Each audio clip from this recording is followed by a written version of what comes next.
Dr. Eric Kelly III and a host of phenomenal speakers from all around the globe for this 7-day virtual event that you don't want to miss.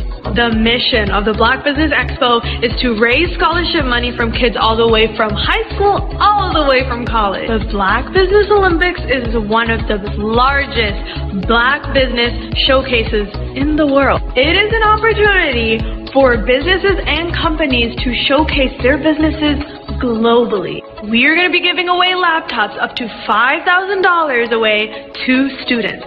Again, I'm Olivia Appleberry, the founder of 2 Cents Finance and one of the speakers for the expo. I am so excited to see you there. For more info, go to www.blackbusinessexpousa.com or call 919-308-9090 and hope to see you there. I am Black Business. From the moment I wake until the time I sleep. Yes, I am Black Business. I am Black Business. Tell me, are you Black Business? I am Black Business. Do you support Black businesses? Listen, I support Black business because I am Black Business. Black Business Expo, one of the largest business showcases in the history of Black business in the world. The world! Sign up today at www.blackbusinessexpousa.com or call 919-308-9090. I am Black Business. I am Black Business. From the moment I wake until the time I sleep, I am Black Business. I am Black Business. Are you Black Business? I am Black Business. Do you support Black businesses? I support Black business because I am Black Business. Black Business Expo, one of the largest business showcases in the history of Black America in North Carolina. Join Dr. Eric Kelly III and a host of phenomenal speakers from all around the globe for this 7-day virtual event that you don't want to miss. The mission of the Black Business Expo is to raise scholarship money from kids all the way from high school all the way from college. The Black Business Olympics is one of the largest Black business showcases in the world. It is an opportunity for businesses and companies to showcase their businesses globally. We are going to be giving away laptops up to $5,000 away to students. Again, I'm Olivia Appleberry, the founder of 2 Cents Finance and one of the speakers for the expo. I am so excited to see you there. For more info, go to www.blackbusinessexpousa.com or call 919-308-9090 and hope to see you there. I am Black Business. From the moment I wake until the time I sleep. Yes, I am Black Business. I am Black Business. Tell me, are you Black Business? I am Black Business. Do you support Black businesses? Listen, I support Black business because I am Black Business. Black Business Expo, one of the largest business showcases in the history of Black business in the world.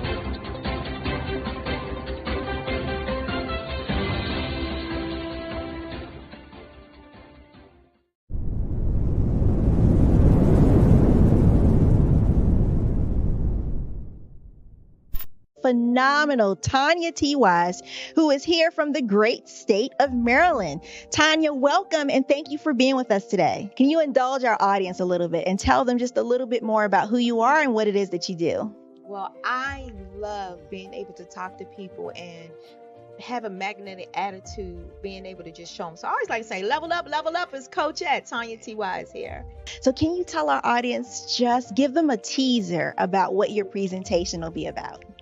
So my philosophy is that we should all be living our dream life. So tomorrow I'm going to talk about how you start living your dream life. What are some of the things that you thought about in your childhood that you just kind of let go and dormant? Wow. And I want to reignite that and just give you some pointers and some tips, some tools, some strategies to be able to start living your best life now. And guess what, Wanda? And leave an inheritance for your legacy.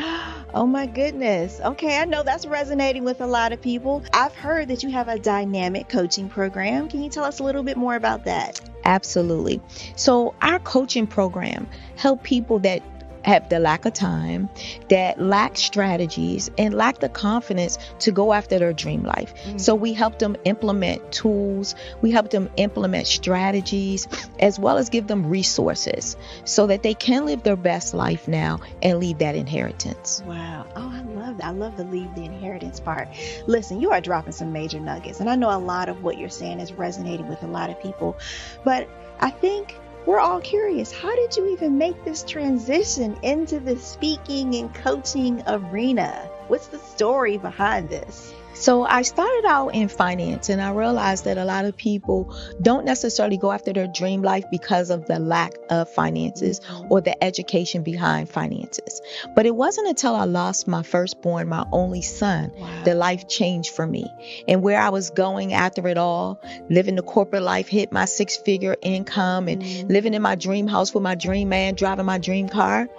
I nearly lost it all when I lost my son. And so I realized it only takes one financial catastrophe that can change your entire life. That's what made me start All New Beginnings.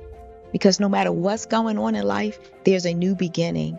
And because of that, we develop a program called Wise Minded. My little slogan is, don't just dream it, let's live it. If they want to connect with you or work with you, what is the best ways for them to be able to do that? Well, for my social media guru, you can connect with me on every single social media platform as Tanya T. Wise.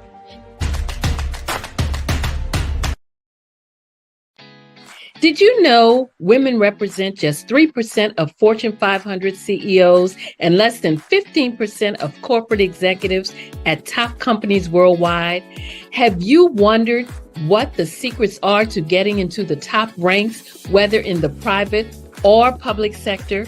Do you want to figure out how to stop being held back in your career or passed over for promotion? Then you're in the right place. Hi, I'm Dr. Madeline Ann Lewis, President and CEO of the Executive Women's Success Institute. I have decades of experience in the military, the federal government, and corporate America. And my mission is to help women succeed and tap into their full potential. I want to reach 1 million+ women around the world to become the leaders they are meant to be. So if you want to move into a management or executive level position, or maybe you are a female veteran transitioning out of the military into business entrepreneurship, then reach out to the Executive Women's Success Institute at 301-693-3284. Let us get you on the fast track to success.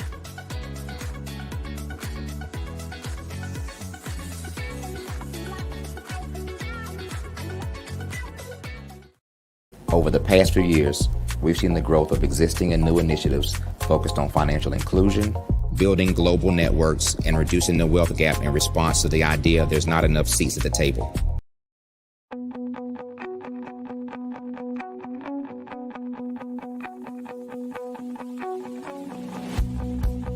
Over the past few years, we've seen the growth of existing and new initiatives focused on financial inclusion, building global networks, and reducing the wealth gap in response to the idea there's not enough seats at the table.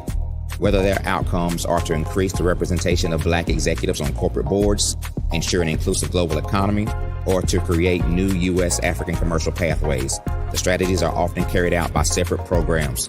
The question is, should they be? With the continent of Africa being home to more than half of the world's fastest growing economies, the youngest workforce, Over 400 companies generating more than $1 billion annually, 700 generating more than $500 million annually that are poised for growth, and being the destination of nearly $5 billion in venture capital in 2021. Diversifying U.S. and Africa commercial engagement by building bridges between African businesses and their U.S. diaspora should begin being seen as mutually beneficial. From helping to reduce Africa's enormous capital gap to catalyzing two-way trade opportunities, the COVID-19 global pandemic hopefully has taught us that global challenges and opportunities are more interconnected than we thought.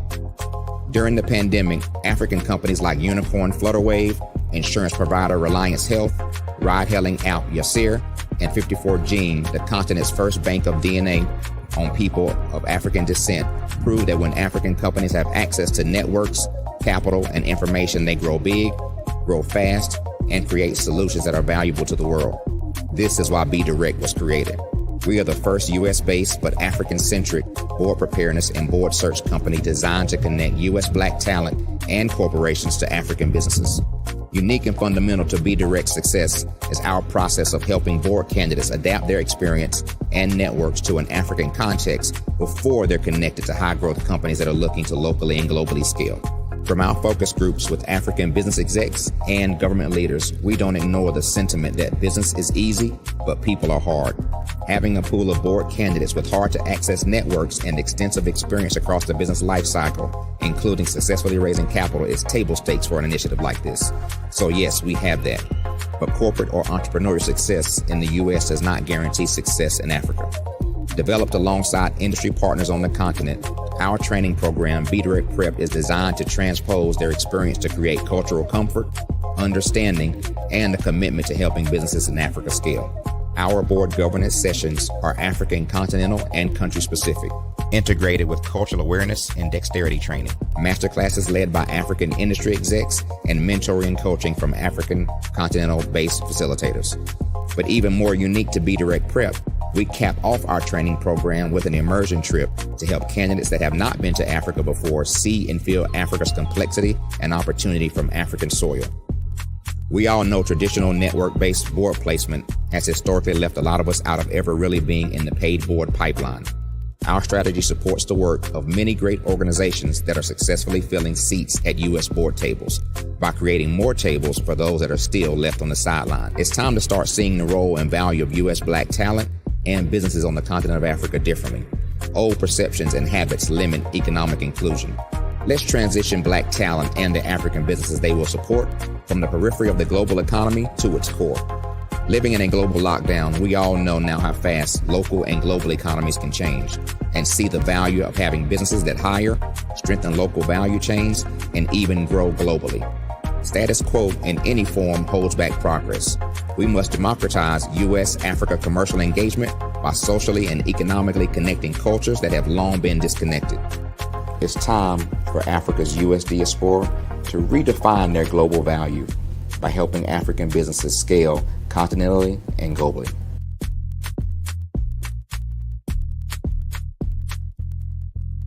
I was born in a little village on the island of Haiti. Many deadly diseases pounded me.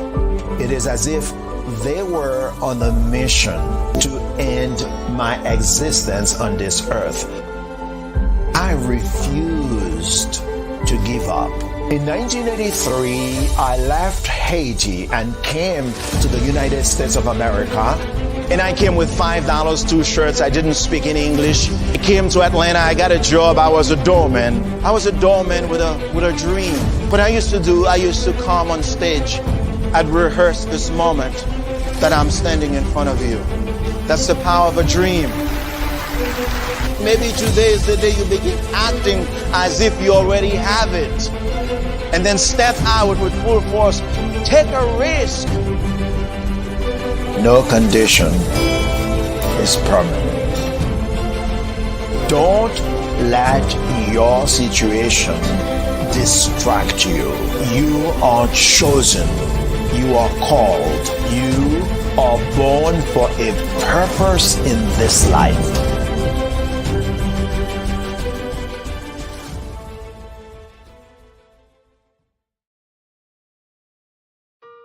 Hello, this is Israel, and I am CEO of Daydreams Interactive and author of Princess Planet.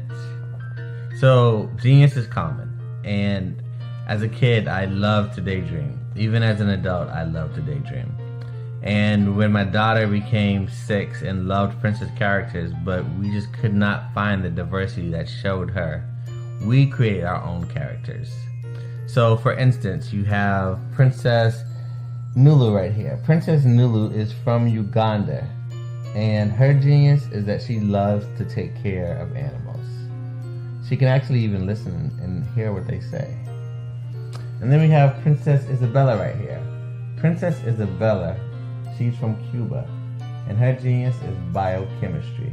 One day she hopes to eliminate disease. Then we have Princess Nia right here, and Princess Nia is based off of my daughter, and she wants to be the greatest dancer alive. So that's her genius. So what's your genius? My genius is my imagination. Genius is common.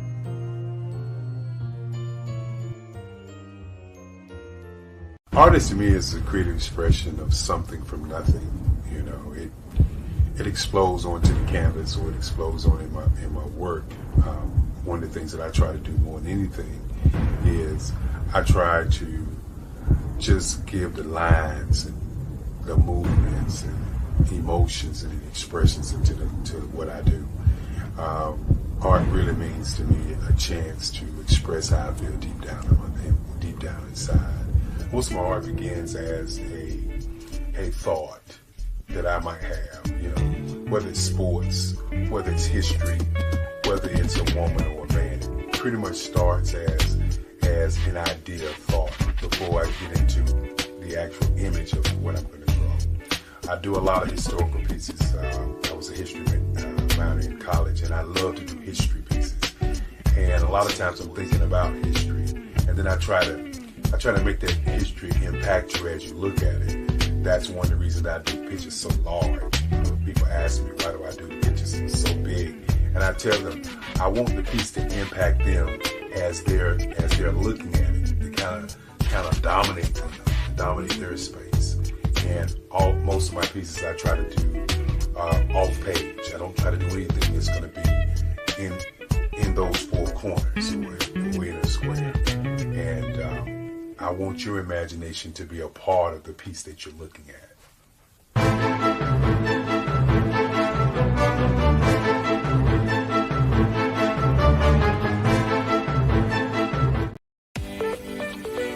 You are in the right place at the right time. The Black Business Network opens again for its Black Business Olympics, a 24/7 broadcast on business, strategies, global branding, social media marketing, finance, advertisement, and much, much more. Featuring the top, most powerful entrepreneurs and speakers and thought leaders from all around the world as they gather together for this phenomenal event. Join the Black Business Network streaming live into the metaverse. STEM City, USA, Black Multiverse, Pod TV, Roku, Hulu, iHeartRadio, Apple TV, YouTube, TikTok, Instagram, Google Podcasts, Facebook, LinkedIn, IBM TV, Spotify, and Twitch. Tune in today and be a part of this amazing movement. The Black Business Olympics welcomes you.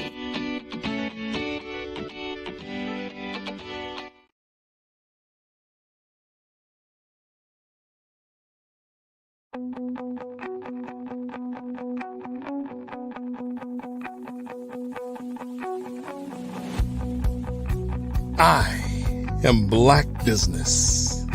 From the moment I wake until the time I sleep. Yes, I am Black Business. I am Black Business. Tell me, are you Black Business? I am Black Business. Do you support Black businesses? Listen, I support Black business because I am Black business. Black Business Expo, one of the largest business showcases in the history of Black business in the world. The world! Sign up today at www.blackbusinessexpousa.com or call 919-308-9090. I am Black business.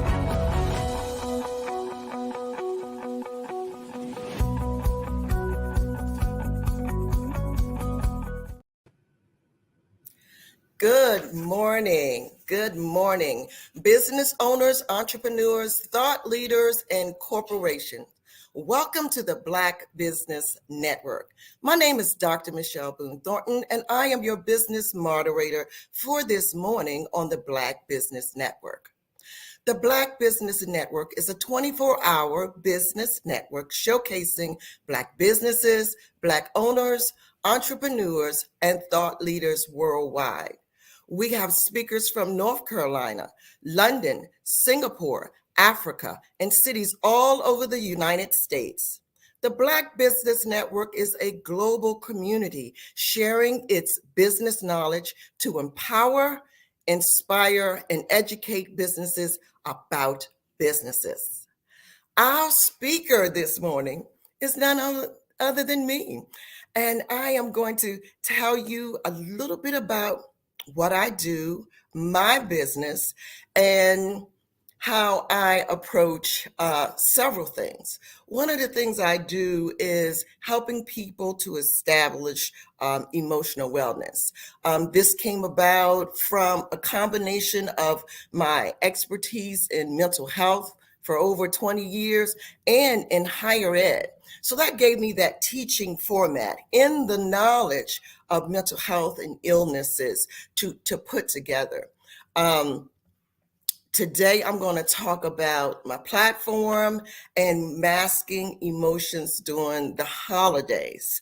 And I am a speaker, a conference person. I attend conferences and speak. I do radio retreats, international interviews, and I train employees, corporate and professional development all over the world. Emotional wellness is something that has to really be taken as serious as our physical health, because how we show up determines how we lead and how we create all sorts of things. And so when these things are blocked, and we start to mask real feelings, real true deficits that we feel we have, we mask everything, even our creative side. I have worked with children and families and adolescents for years, and I understand from all age group categories and developmental stages how masking starts and how we continue it and how society perpetuates it. So yes, that is my background from mental health. I am also a professor, a university professor. I taught in the field of human services for years, preparing students and others to just work with people. And working with people is different than selling cars or a product. People are unique and they have all types of different backgrounds that actually kind of play into who they are and what they do. So human services brings a big piece to this.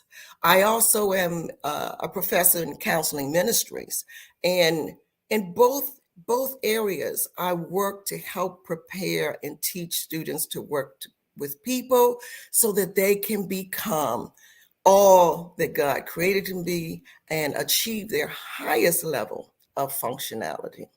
And so that is a job that's not an easy one. And I take my hat off to all mental health providers and all professors, because you are really creating and molding the next leaders, the next generation of leaders. So my platform, Removing the Mask and Transforming Your Reality, I help people uncover hidden emotions and trauma, neglect, abuse, loss, hurt, pains. They are experiencing a lot of guilt in some areas, some self-doubt, some flaws. You don't want people to see your inequities or things that you feel are weaknesses, because society says, hey, we're strong, we can do it. We're expected to always be happy, to always be on.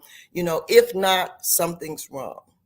And so I come to you to tell you that everybody has days where they're off. Everybody has days where they just don't feel like being even where they are, but they have to cope with that and then deal with the emotions underneath.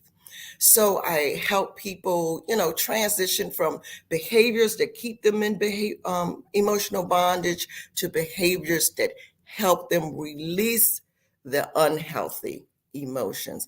And at the end of my presentations, this presentation today, I will share information on how to connect with me. I'm on several other social media platforms. I do like a wellness check with people, a mini podcast, but we'll talk about that as we move forward. So and my goal is basically in this whole series, and I put together a workbook. I put together a companion journal, and then actually the book itself actually launches next week at a Transformational Writers Conference. But I use these tools to help people look at some things that they've had buried for years. And the goal is to help you understand that and to move forward and to understand that everybody masks, because everybody wants to seem happy. Everybody wants to seem in control, even when things are very much out of control. That is just the image we've been sometimes forced to portray, and so we've never really been taught to manage our emotions. We've always just been taught that we are to be happy and the goal is happy ever after. And, if you work hard, you do this, everything will be perfect. But that's not true. And one of the things that COVID-19 kind of showed us is the stuff underneath the mask, because we all collectively experience some level of trauma, either personally or vicariously. And so as a nation, we just all went through this whole mental health crisis because, there was loss, there was devastation, there was the unknowing, there was just a change from the normal reality. And for some people, change is really difficult and scary in and of itself. And this impacted the world simultaneously. And so now as we come to where we are in this season, we have to come to grips to some of the pain that we've been masking since COVID. And some of us have been masking it before COVID. We had some childhood trauma and things that we had not really addressed. So one of the things that I want everybody who I work with to deal with is those mask emotions. And for some of us, we wear a mask 24/7. Some of us can take it off at home. We can be ourselves. We can kind of let our hair down. We can do whatever we want to do. We don't have to worry about pleasing anybody else. But some of us still, when we come home, we still have to wear that mask at work, in our community, with our friends and colleagues and our family, because unfortunately, they only know the person that we portray outside of the mask. And I understand it. I get it. You wear a mask to kind of keep yourself protected. so that you're not really bombarded with all of the stress that's out there, all of the noise, all of the distractions. Sometimes we keep the mask on so that we really don't have to deal with loss, death, social injustice, social media, traffic, just this toxic political climate. We mask to stay safe, to keep ourselves safe. It is honest dialogue that we need to start having with ourselves first. And so the workbook that I created gives you scenarios so that you can kind of look at your life and look at what you've been doing and how you've been handling it, and to help you move towards a more healthy way to deal with those feelings that have been repressed, so that you can begin being your authentic self. And I can remember just masking some of my own feelings, just going through life trying to be that wife, that perfect employee, that good friend, that sister, that person that supports everybody except me. And so when I started to unmask, people were like, "What's wrong? Are you feeling okay?" No, I'm just really being who I am.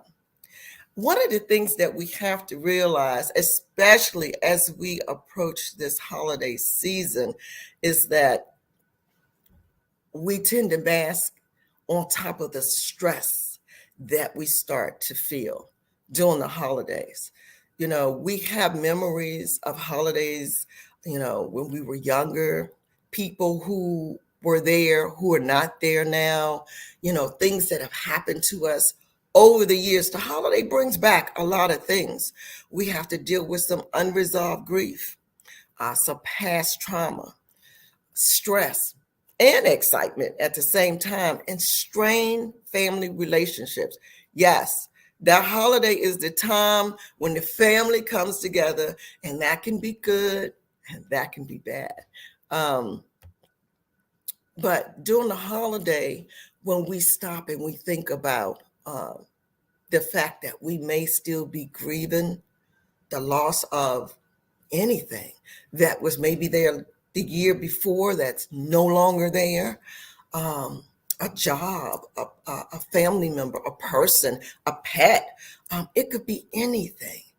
And then we have to really think, what stage of grief are we in? Because we mask it, we put it away, and we think it's okay, it's done, but it's not. The holidays can bring back memories. They can dredge up old feelings. And so when we think about grief, and we have to think, are we really still grieving? And sometimes we are, because things are fresh. Things have just recently happened in our lives. Where are we in that stage? Are we denying it? Are we angry? Do we feel depressed? Depression is an emotion that people do bring into the holidays because of what they've lost from previous holidays. And have we accepted it?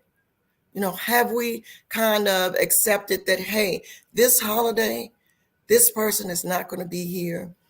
This is what we're going to be working with, and we can start new rituals. We can start new family gatherings. We can move forward.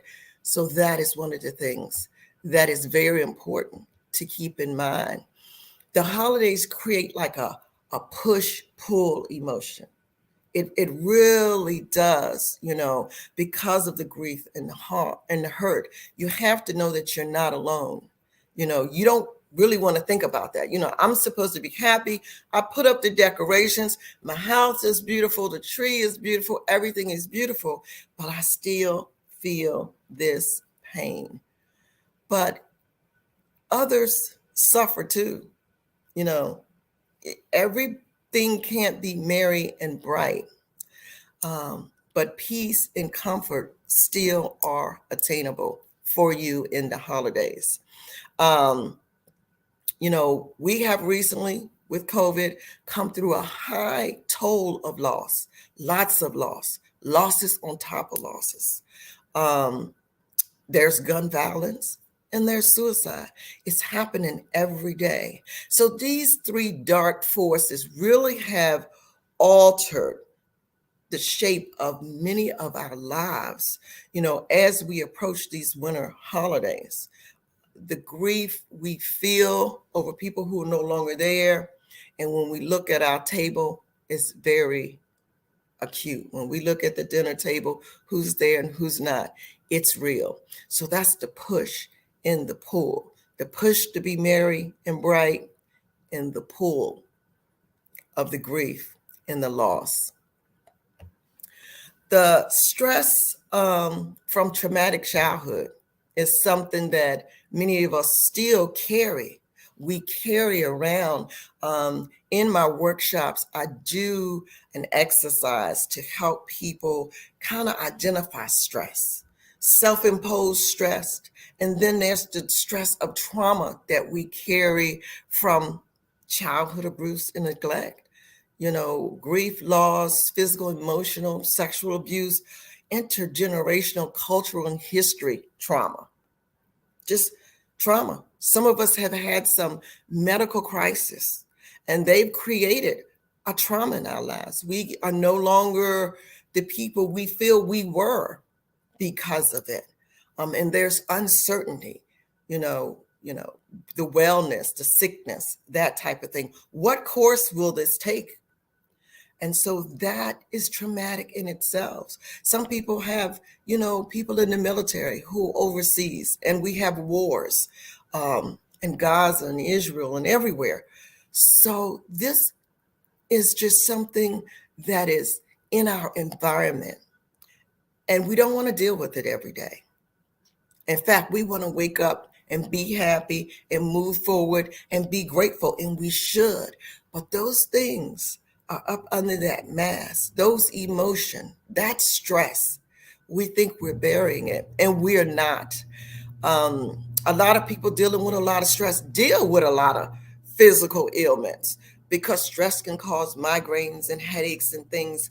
And one of the things we talk about in the workshops are physical conditions. And a lot of those conditions deal with stress. I have a young woman who has a great job in corporate America, but she told me that, when she went for her last checkup, which she put off because of all of the other engagements she has working in corporate America, she finally went, and her blood pressure was just out of this world, and it was just, the cholesterol and all of the things that we check. And it was directly related to the stress of her job.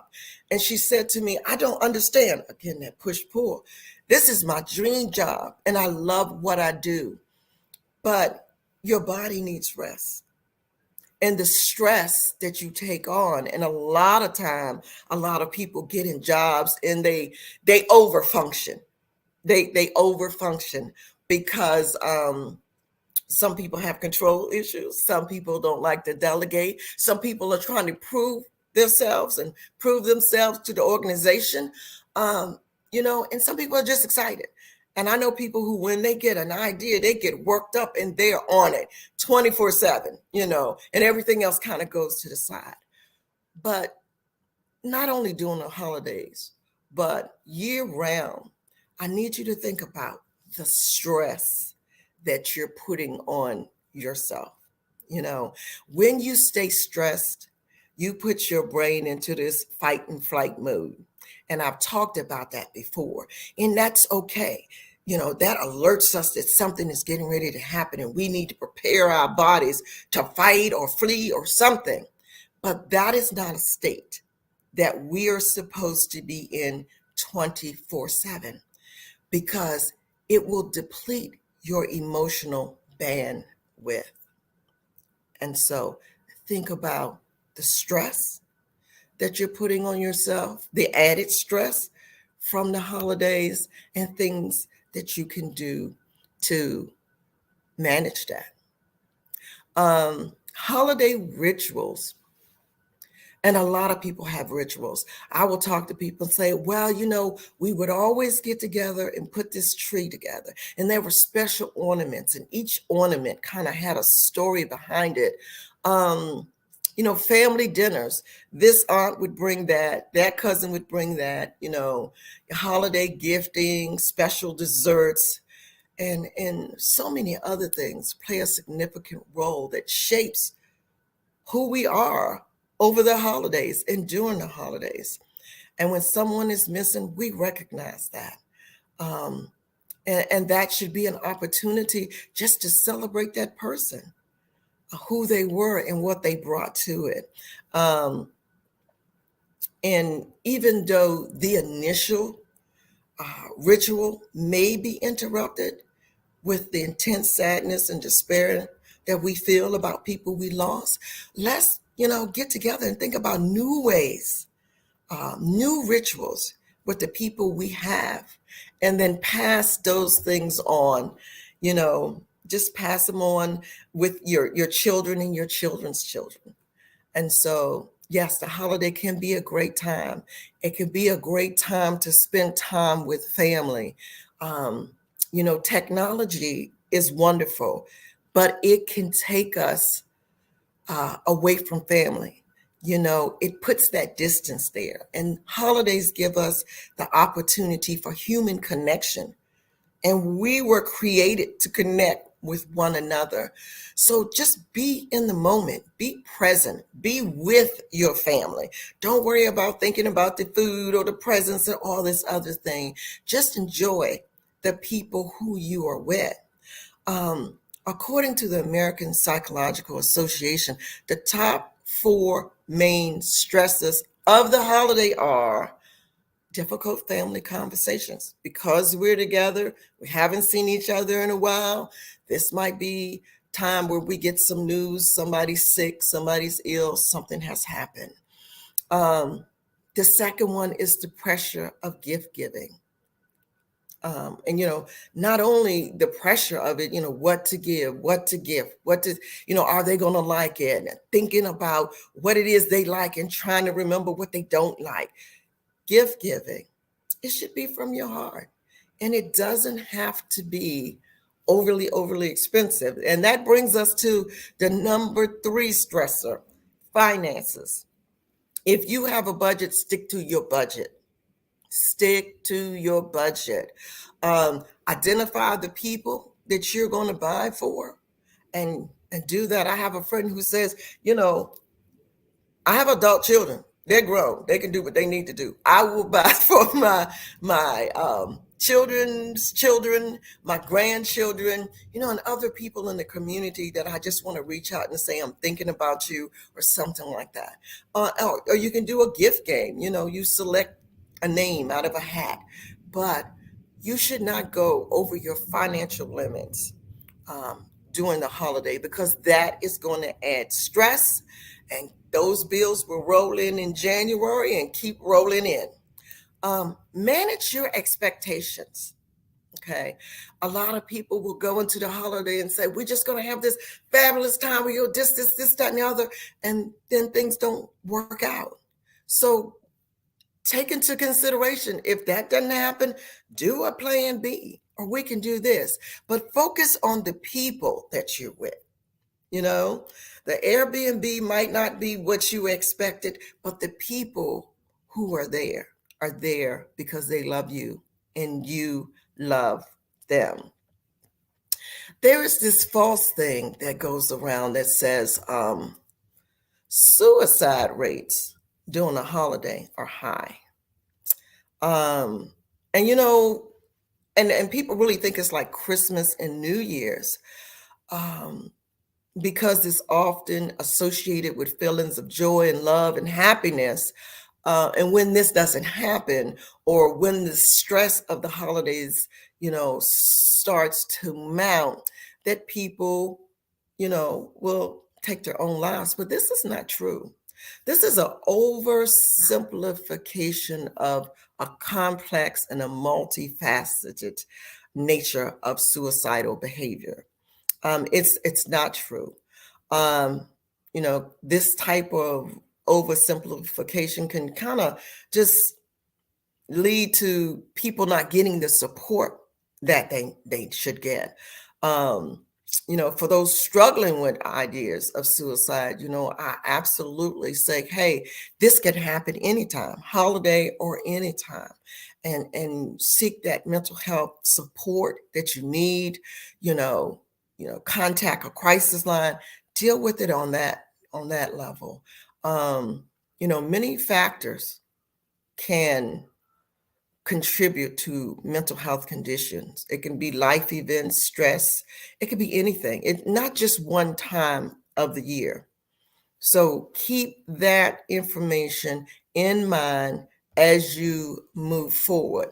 So I don't want to tell you all of this and say, oh, okay, she's my holiday. No, I want you to enjoy your holiday. And I'm going to give you some tips to cope with your grief, because we're all experiencing some level of grief.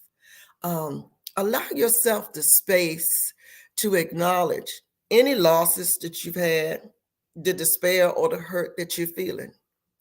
Stop trying to mask it. Allow yourself to feel it. Don't pretend your feelings don't matter, because they do. They do. And they will do more harm if you don't acknowledge them and act like they don't exist. So acknowledge them, get them out.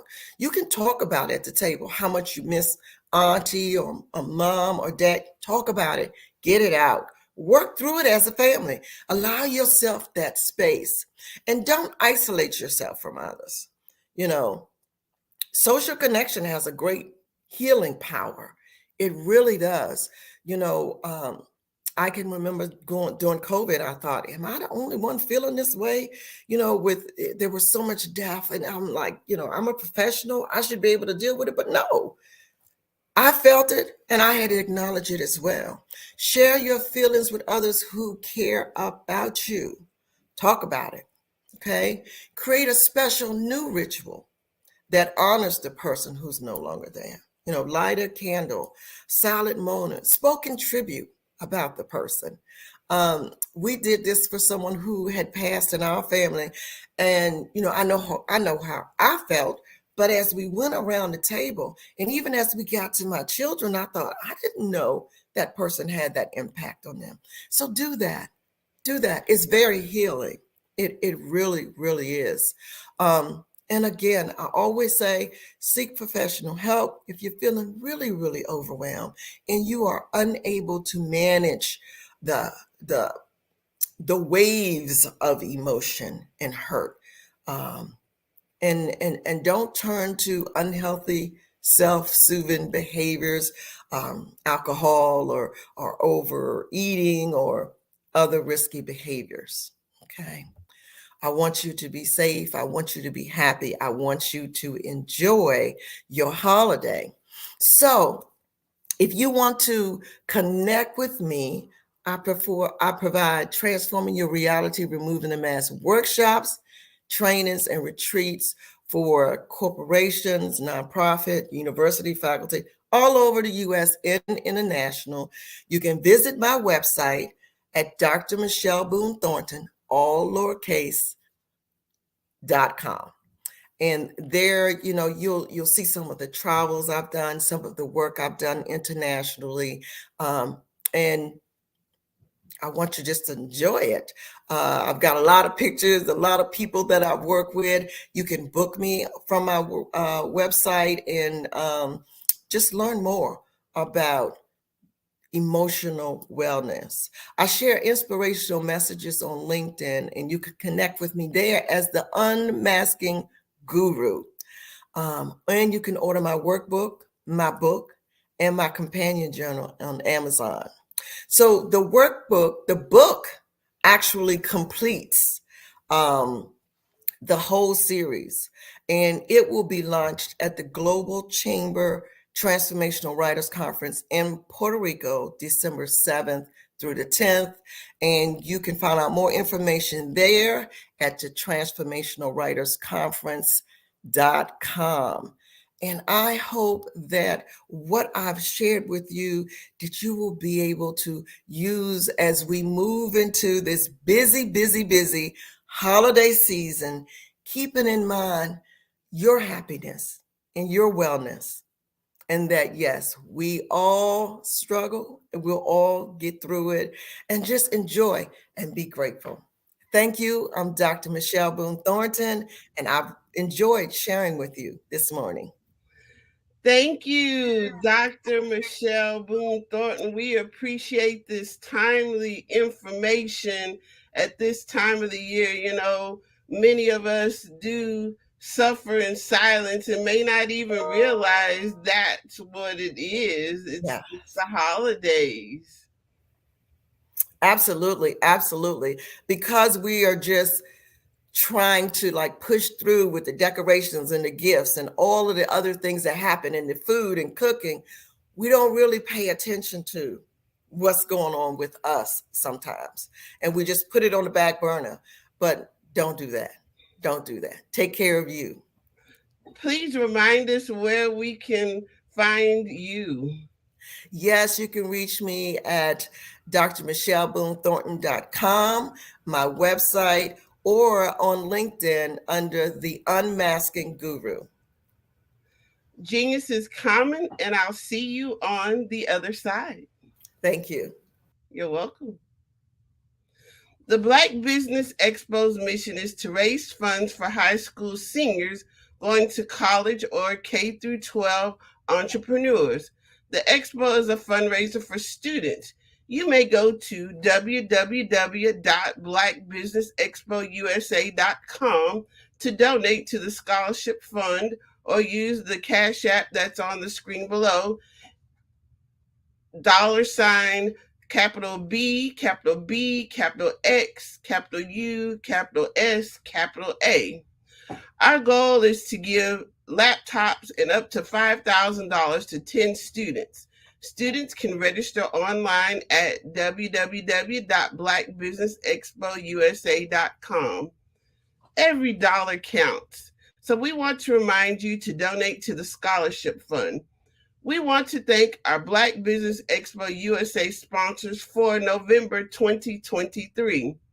NC 100, Moody Capital Partners, Suede Soul, Lotus Richey Coaching and Training, the Carolina Virginia Minority Supplier Development Council, Step Management, 5-Star BDM Media, Barbara H. Smith LLC, Margie McLean Foundation Incorporated, Genius is Common, The Hello LLC, Earth Essentials, Mullane Shania Global, Executive Women's Success Institute, The Quality Coaching Company, Superwoman Business Services, Creative Force Studios, Lee Entertainment, Artistic App Design, Black Business Expo USA.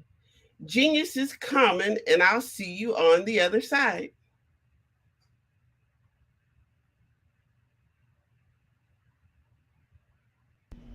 Why do I do what I do?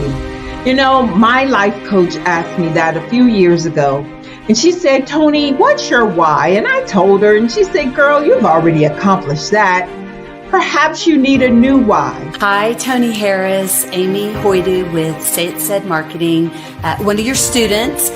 And just wanted to say thank you, Tony Harris, for spending so much time with me and giving me that boost in my business that I so drastically needed.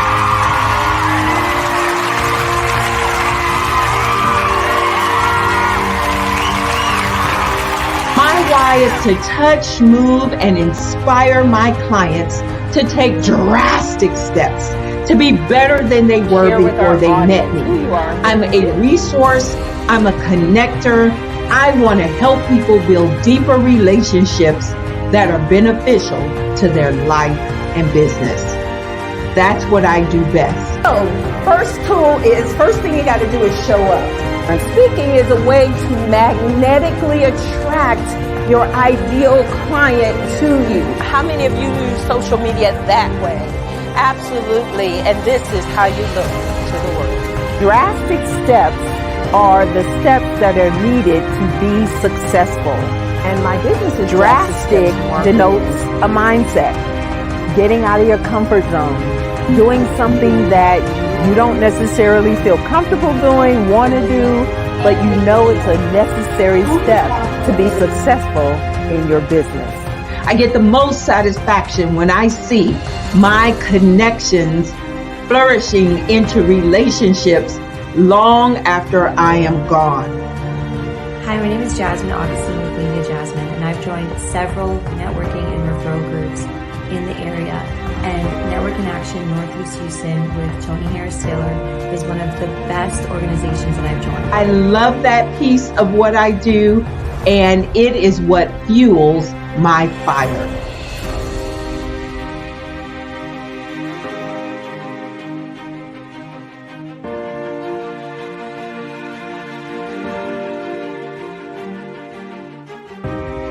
My name is Tony Harris Taylor, saying take a drastic step today for a fantastic tomorrow. Ladies and gentlemen, and fellow professionals, please allow me to introduce myself. I am David Jones, the co-founder and CEO of the Hello LLC, where I am passionately dedicated to guiding individuals and businesses toward their own return on time investment. Time is my only competition. With over 20 years of experience as a corporate C-level executive, I bring a wealth of knowledge and expertise to the Hello LLC. My career journey has been marked by a relentless pursuit of excellence in marketing, strategy, and business management leadership. I have had the privilege of working with renowned Fortune 500 companies such as Xerox, American Airlines, Hilton, and Geico. However, what truly drives me is the transformational work we do at the Hello LLC. We are pioneering a new approach to business in the metaverse, where we empower businesses and individuals to build strong foundations, automate their processes and systems, while thriving in the ever-evolving digital landscape. More than just a 3D digital marketing agency, the Hello LLC is truly a community built on love, kindness, and integrity. We want more for you than from you. As I often say, collaboration is the new competition. In an era where time is the most precious commodity, I am here to guide you toward your own return on time investment, because if time was sold in stores, it would be sold out. With a deep commitment to excellence and a strong belief in the power of community, I don't just lead a company, I lead a movement into the future of business. Ladies and gentlemen, it is both an honor and a pleasure to be your guide on this remarkable journey.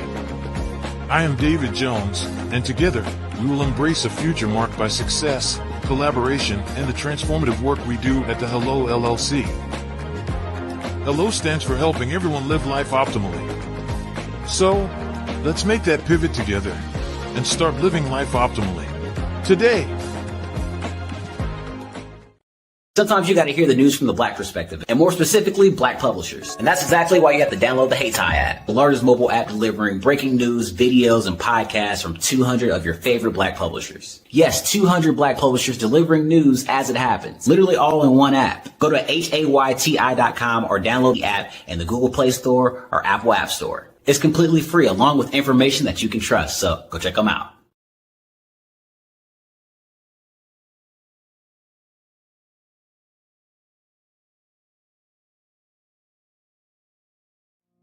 Did you know that approximately 333.34 million businesses exist today, according to a report from 2021? And you may be one of those businesses, or maybe you're not in the business market yet, but you're aspiring to be a business owner. Well, guess what? You're in the right place at the right time. Because let's face it, everything is about timing and opportunity. Hi, my name is Dr. Lotus Richey, and I'm the CEO and founder of the Lotus Richey Coaching and Consulting LLC, along with the Lotus Richey Ignite Show. 15 minutes of success with Dr. Lotus Richey, as well as books to boom your business and bring who you are. And today, I want to bring this amazing message to you about the Black Business Network and the Black Business Olympics. See, the Black Business Network and the Black Business Olympics is designed to help people just like you, that's right, that look like me, to take their business to the next level. Not just in your front yard or your backyard, but globally. The Black Business Network and Black Business Olympics is designed not to just help you survive, but to help you thrive. So join us today as we come together with businesses all around the world to support our students, our children, our young teens, our young entrepreneurs. What we do is we come together to help raise funds for students who are aspiring to be business entrepreneurs, who are aspiring and who are thriving in college. We endow them with a wonderful opportunity to gain scholarship of either a laptop or several thousands of dollars.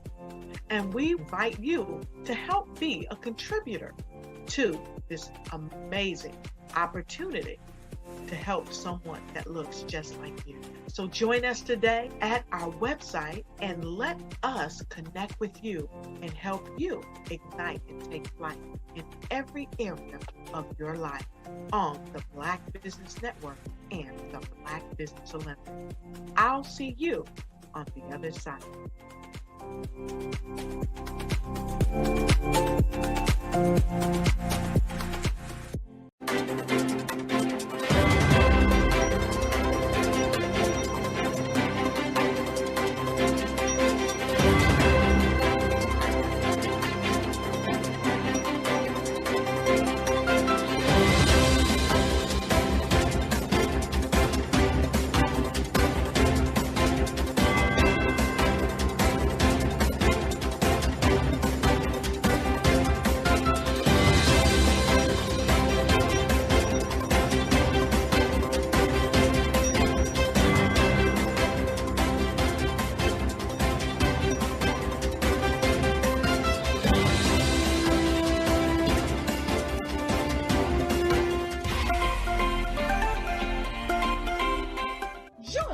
Dr. Eric Kelly III and a host of phenomenal speakers from all around the globe for this 7-day virtual event that you don't want to miss. The mission of the Black Business Expo is to raise scholarship money from kids all the way from high school, all the way from college. The Black Business Olympics is one of the largest Black business showcases in the world. It is an opportunity for businesses and companies to showcase their businesses globally. We are going to be giving away laptops up to $5,000 away to students. Again, I'm Olivia Appleberry, the founder of 2 Cents Finance and one of the speakers for the expo. I am so excited to see you there. For more info, go to www.blackbusinessexpousa.com or call 919-308-9090 and hope to see you there.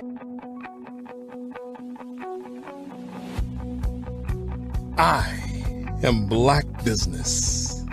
From the moment I wake until the time I sleep. Yes, I am Black Business. I am Black Business. Tell me, are you Black Business? I am Black Business. Do you support Black businesses? Listen, I support Black business because I am Black Business. Black Business Expo, one of the largest business showcases in the history of Black business in the world. The world! Sign up today at www.blackbusinessexpousa.com or call 919-308-9090. I am Black Business. I am Black Business. From the moment I wake until the time I sleep, I am Black Business. I am Black Business. Are you Black Business? I am Black Business. Do you support Black businesses? I support Black business because I am Black business. Black Business Expo, one of the largest business showcases in the history of Black America in North Carolina. Sign up today at www.blackbusinessexpousa.com or call 919-380-9090. I am Black Business. I am Black Business. From the moment I wake until the time I sleep, I am Black Business. I am Black Business. Are you Black Business? I am Black Business. Do you support Black businesses? I support Black business because I am Black Business. Black Business Expo, one of the largest business showcases in the history of Black America in North Carolina. Sign up today at www.blackbusinessexpousa.com or call 919-380-9090. I am Black Business. I am Black Business. From the moment I wake until the time I sleep, I am Black Business. I am Black Business. Are you Black Business? I am Black Business. Do you support Black businesses? I support Black business because I am Black Business. Black Business Expo, one of the largest business showcases in the history of Black America in North Carolina. Sign up today at www.blackbusinessexpousa.com or call 919-380-9090. I am Black Business.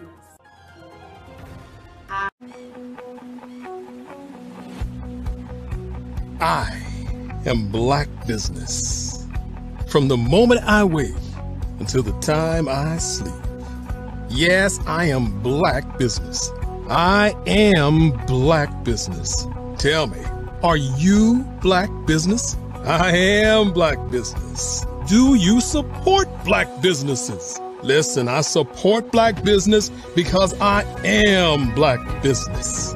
Black Business Expo, one of the largest business showcases in the history of Black business in the world.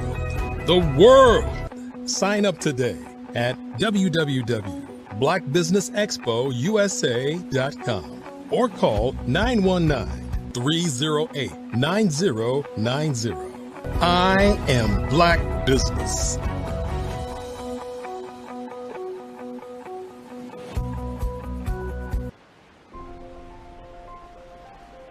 What if you could build your own city? A place where every child can find nurturing people to help them achieve their full potential. A place where every adult can access job training support, where health education is abundant, where social justice ruled the land. A place without limitations. Welcome. You have arrived at STEM City USA. It is what every city should be. A safe and trusted community where you find people and resources to help you become everything you are and beyond. STEM City is unlike anything you have ever experienced. It is a digital twin of the world around you, only better. STEM City is about energy and soul renewal. It is more than a digital world. You can almost feel the power of live cultural events, music, and theater. STEM City promises a better future for children with caring mentors and hands-on activities with dedicated tutors to support our youth. STEM City is your passport to a healthy lifestyle with weekly events addressing our community's many issues. STEM City is your financial well-being with helpful information on wealth management, career advancement, job training, and so much more. STEM City is the community you deserve. It is the city where your dreams can come true. STEM City USA, a place in the sky that is accessible to all who reach for the stars.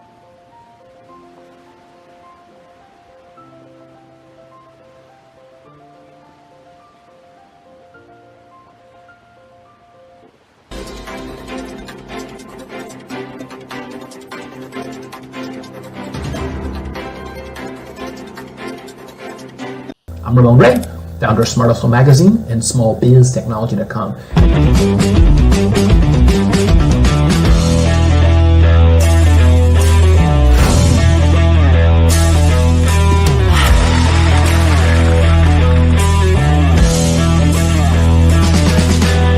You're here today to celebrate small business success. Stand up on your feet.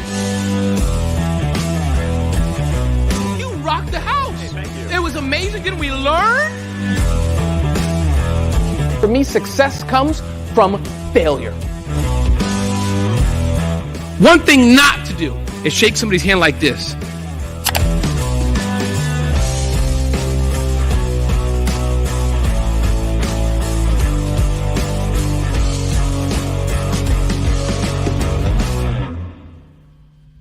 I was born in a little village on the island of Haiti.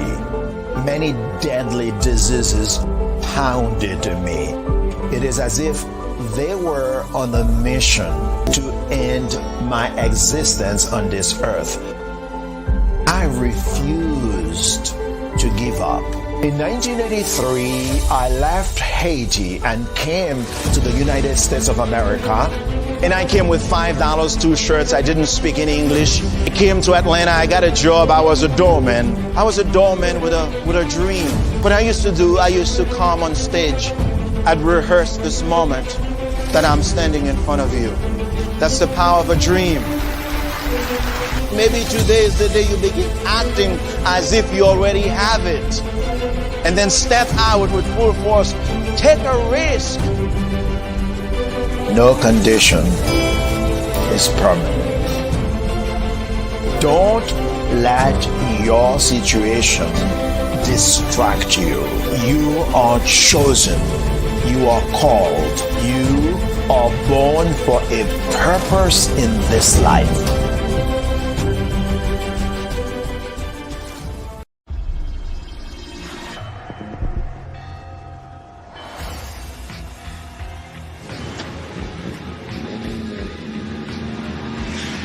La connexion. La connexion.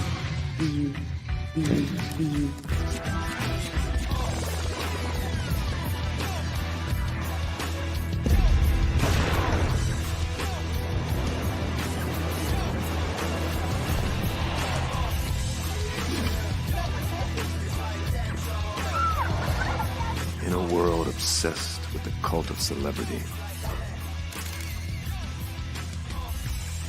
I challenge you not to aspire to anyone else's greatness, but instead strive to reveal and ignite the greatness within you.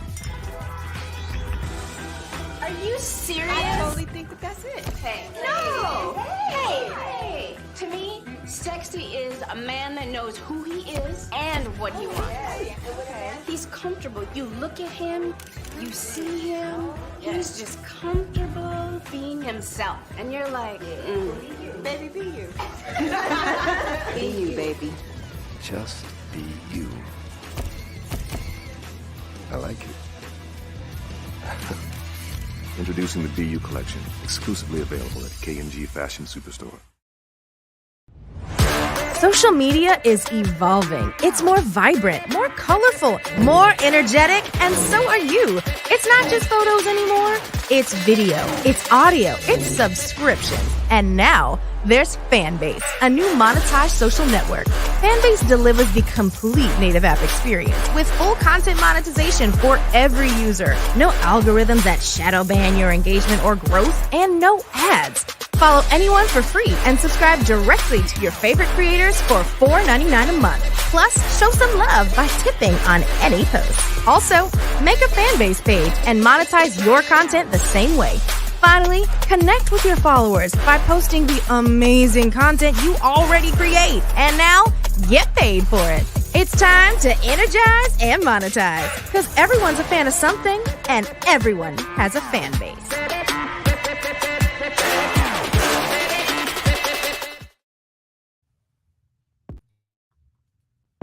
The Black Business Network and Black Business Olympics are essential platforms for Black business owners globally. They provide the tools and support you need to succeed in today's competitive marketplace. Join us today as we collaborate together with businesses from around the world to support our children, students, and young future entrepreneurs, Black businesses and corporations. We raise funds for students going to college and young entrepreneurs who are aspiring to be business owners, and we invite you to be a contributor today. Visit the website www.blackbusinessexpousa.com to connect with and learn more about how the Black Business Network and Black Business Olympics can help you not only share your amazing business story to businesses, but also serve future generations.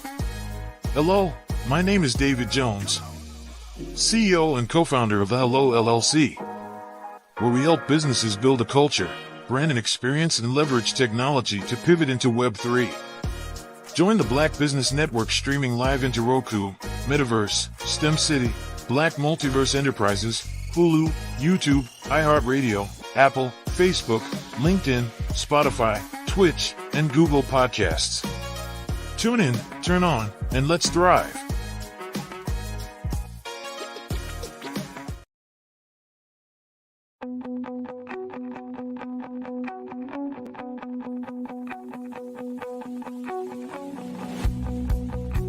I am Black Business. From the moment I wake until the time I sleep. Yes, I am Black Business. I am Black Business. Tell me, are you Black Business? I am Black Business. Do you support Black businesses? Listen, I support Black business because I am Black Business. Black Business Expo, one of the largest business showcases in the history of Black business in the world. The world!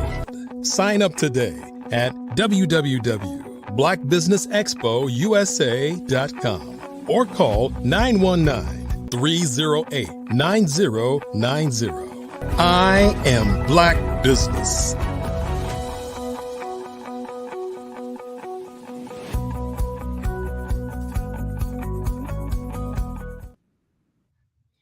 Good morning, business owners, entrepreneurs, thought leaders, and corporations.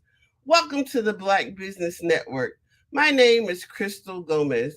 I am your business moderator for this morning on the Black Business Network.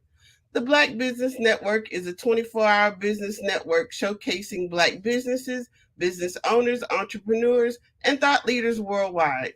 We have speakers from North Carolina, London, Singapore, Africa, Japan, and cities all over the United States. The Black Business Network is a global community sharing its business knowledge to empower, inspire, and educate businesses about business. Our next speaker is Robert Cheeseborough. With over 20 years of experience in marketing and communications, Robert is a passionate and creative leader who drives brand evolution, content innovation, and organizational communication for diverse clients and teams. As the principal solutionist, CEO of Crescendo International, he delivers exceptional communication solutions that combine visual and result-driven approaches with a focus on human capital and DEI advocacy. Some of his key achievements include revitalizing employee engagement, leading crisis communication, and building cohesive teams across departments and industries. He has a proven track record of increasing customer satisfaction, media coverage, and social media presence for clients such as FleetCor Technologies, Harlan Clark, Los Angeles Lakers, and Clean Start Miami. He also holds a social media strategist certification and a bachelor's degree in business and corporate communications from Full Sail University. He is always eager to learn new skills, explore new challenges, and collaborate with forward-thinking professionals. I present to you Robert Cheeseborough. Good morning. Good morning. How are you doing? I'm well, thank you. How are you? I'm excellent. Can't complain at all. Genius is common, and I'll see you on the other side. Sounds good. Good morning, everyone. So today, I am going to discuss brand. When it comes to Black business, I want to make sure that we take the time to develop our brands so that it stands against any brand in the nation, any brand globally, the look, the feel, because most people shop, most people spend with their eyes. So if your look isn't there, if the feel and concept of your brand isn't developed, you're not going to excel the way you can. So I want to discuss that. First and foremost, when it comes down to your brand identity, you want to make sure you have your core values in place. You want to know your mission, your vision, and your core value statement. Develop that is key to being able to hold an initial elevator conversation about your company, about your brand, about where you currently stand and where you plan on going. I'm a very visual person. I'm a graphic designer by core. I'm an artist by nature. So the visuals are very important to me. I am one I'm going to push you to develop your brand. You can go anywhere in the world and you see the golden arches, you know that's McDonald's, right? So you want your brand to develop the same space. You know, will someone in Afghanistan know your brand today? Probably not. But if you build it the right way, with as fast as things expand across the globe with the internet, your brand can absolutely have a reach. So let's talk about market first. First, you want to determine your target audience. Some people want to sell their product to everyone, and of course you do. But you still have to nail down your target audience. You have to figure out who you're marketing your product to. Unless you have a ton of money to throw behind your product, you have to strategically market your product off base. At the end of the day, you want to work on building your brand. You want to make sure your logo stands and speaks for itself. Someone should be able to look at your logo and know what you do, unless you have a company that you don't want anyone to know what you do. And there are a couple of those that exist.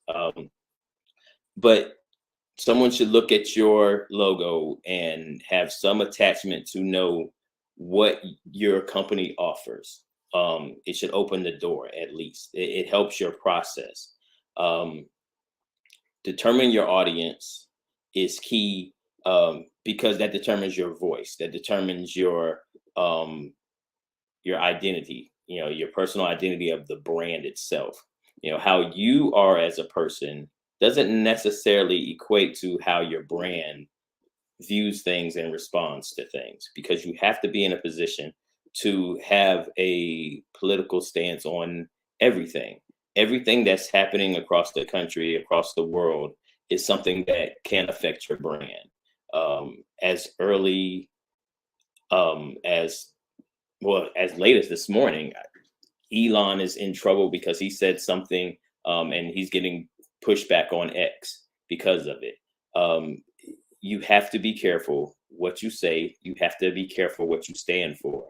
And one thing I would suggest is making sure whatever you do decide to stand for, you stand for it completely, and you stand on that ground, and you're willing to die on it. That's your company voice. That's your entire brand is based on the personality that you create for your brand.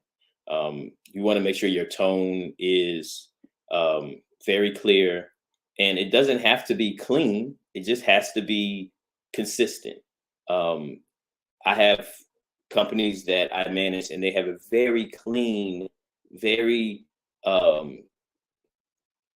vanilla stance when it comes down to the tone of their company.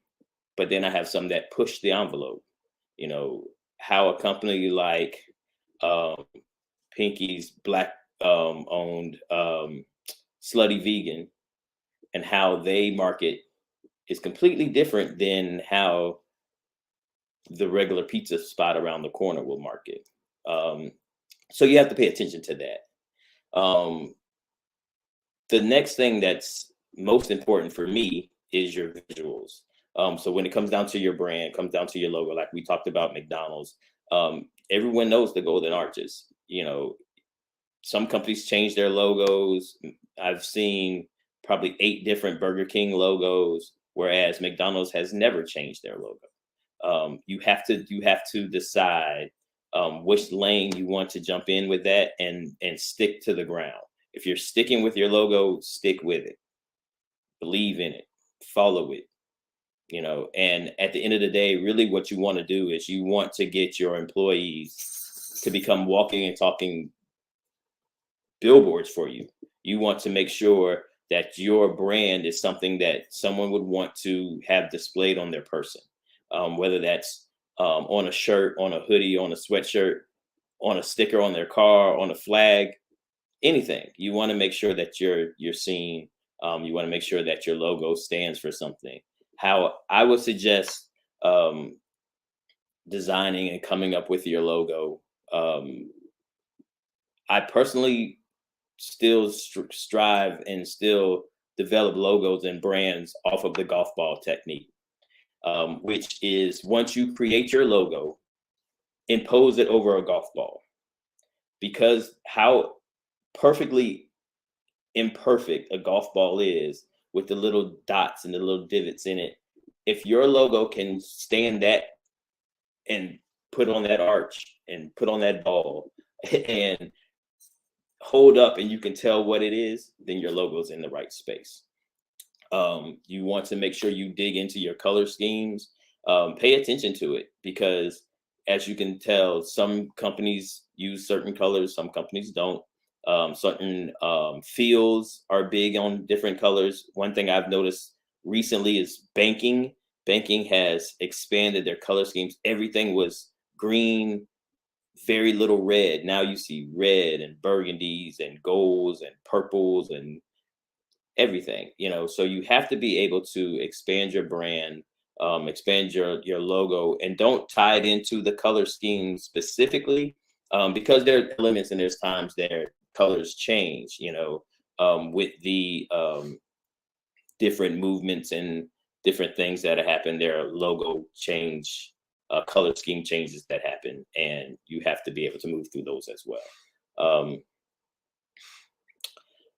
One key when it comes down to your brand, I feel like I'm just rambling on, but hopefully this sticks with a lot of people when it comes to starting that new business that you have in your mind that you've been walking around with for the last, who knows. Start your project. The only no that you can't overcome is the no from not asking. So start your project. But okay, back to the story here. So we talked about the visuals. We talked about your logo design. We talked about how you can create that. We talked about color and color scheme. Color is important, but I wouldn't overly attach to the color. We talked about the brand personality. We talked about the tone and voice of your company. And you have to also, again, go back to the tone of your company and your personal tone do not have to match. They just don't. You can stand for completely different, in a completely different space, for the business aspect of what you do. Let's see, we talked about market research, your audience. You know, determining your audience is key, and how to reach the said audience. Okay. Now,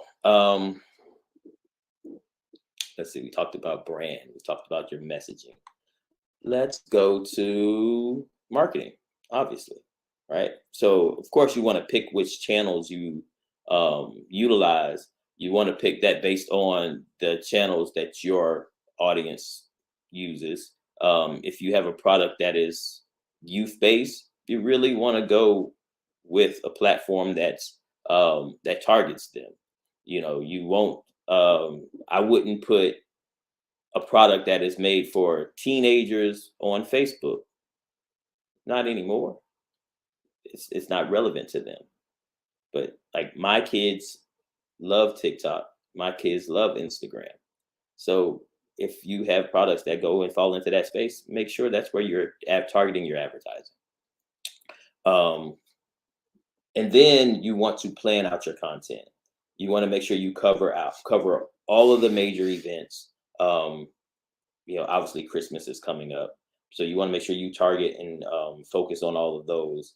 But you also want to hit the underlying events, smaller things. You want to touch local things. Do not step away from the local base. People knowing that you're from this area and you started this product, a lot of people will support you. You have to make sure you reach your target audience in your local space first. Content. You want to make sure you figure out what interests your audience. That way you can plan your content. But there's a space where you can also step outside of the normal. If you have a product that is targeted for males, then sometimes you might want to change your target and change your audience and change your marketing towards the females, solely because they can carry a message to the males for you. Doesn't quite work as well going back the other way, but these are the things that you really have to plan out when it comes down to your content for your social, for your marketing as a whole. As we know, marketing as a whole now contains social media. There is no marketing without social media. You have to put your energy and effort into building a solid content calendar, and knowing what you have to say, knowing what you need to say, knowing where it is vital for the growth of your company. So from there, you've started to build your brand. So the next thing you want to focus on is your engagement. I honestly like to take the time to build responses to negative situations first. Let's sit down and brainstorm. This could happen negative, that could happen negative, and how we respond to that. Because everyone is not going to like your product. Everyone, and they shouldn't. Everyone's not going to like your product. Everyone's not going to like your brand. Everyone's not going to like your advertisement. Some people are going to challenge it. Some people are going to push back. Some people, it shouldn't. If your advertising is good, somebody should hate it because you're reaching them, but the same of that bell curve, the same side, people should love it and absolutely support you. You just have to be able to have an intelligent response to the hate that you're going to get. And I like to plan for that. Crisis communication is very important. So you want to make sure you have a solid response. And that crisis can be internal or external. You can have an employee that just hates being there. You have to figure that out and figure out why and what they hate and how to fix it. The fix can be a change in how you do things, and the fix can be removing that person from your company. You have to figure that part out. Customer engagement is absolutely important. You want to make sure the user experience is absolutely on point. You want to make sure your service is impeccable. We all know the standard now for customer service is Chick-fil-A. And they focused on that. It's something that's taught in training. It's something that's taught in every element of what they do. You have to deliver Chick-fil-A service. It's the one thing that you consistently hear when it comes to Black business. I don't know if anyone else is listening, but the one thing you consistently hear when it comes to Black business is the lack of customer service. We have to do better. You can start it. Just do better. Be better. Give someone the service that you would want when you're spending your money. It's simple. From there, Feedback. You want to make sure you address every issue broadly. You want to then address it specifically. So you speak to the big umbrella of the problem, but then you focus in on the person who had that issue and how you fix that issue with them. The biggest thing you want to do is build champions for your brand. You want your employees to become walking, talking billboards for you, the same as you want your customers, because the one thing you cannot buy is word of mouth. And the word of mouth that will hurt you is the one thing that will hurt you the most. If it's human nature, right? Think about the last time you had bad food at a restaurant. You told people, like the food was horrible, the service was bad. Like you tell people, everyone tells someone when something isn't great. But the reality of it is most of the time people don't say something to someone when it's outstanding. When you receive great food or great service, a lot of times people don't have that conversation because people are selfish. They don't want to share it with someone else, which is crazy, right? You want to make sure that the people who are enjoying your products, who are enjoying your service, are willing to speak about it. You have to incentivize them for that, whether that's giving percentages off or giving free gifts. I am a huge fan of giving away a T-shirt with your logo on it, because you never know. You never know. Someone may throw that T-shirt on to run around the corner to go to the store, and then someone else sees your brand, and that's all you can ask.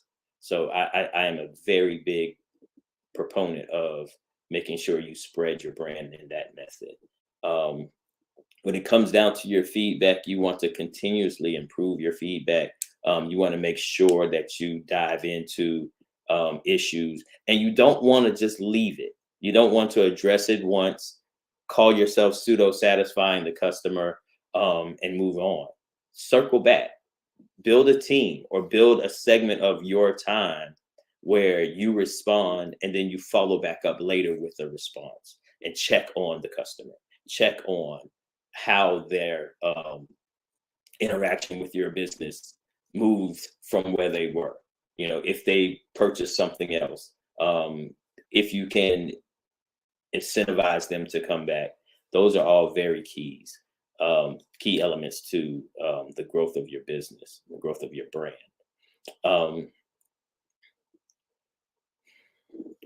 KPIs are important, your indicators are important, and that's how you can truly track your brand. But the reality of it is you can feel it. You can feel when it's moving the right way. You can feel when someone comes and asks you for the T-shirt, or you don't have to force your brand on someone. They're looking for your brand. That's the space you want to be in. And then outside of that, you want to just regularly do reviews, analysis, and make sure you're moving in the right direction when it comes down to your brand. Outside of that, you want to continue to make adaptations and make changes. Adjust your marketing.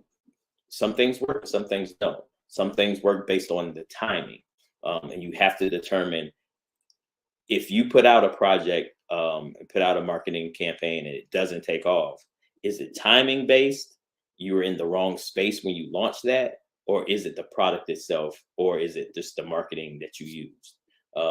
Be willing to make the adjustments, be willing to make the changes. Don't hesitate on the adjustments, because the faster you adjust, the faster you can fix it. Just and build solid brands, everyone. There is so much space with the growth of artificial intelligence.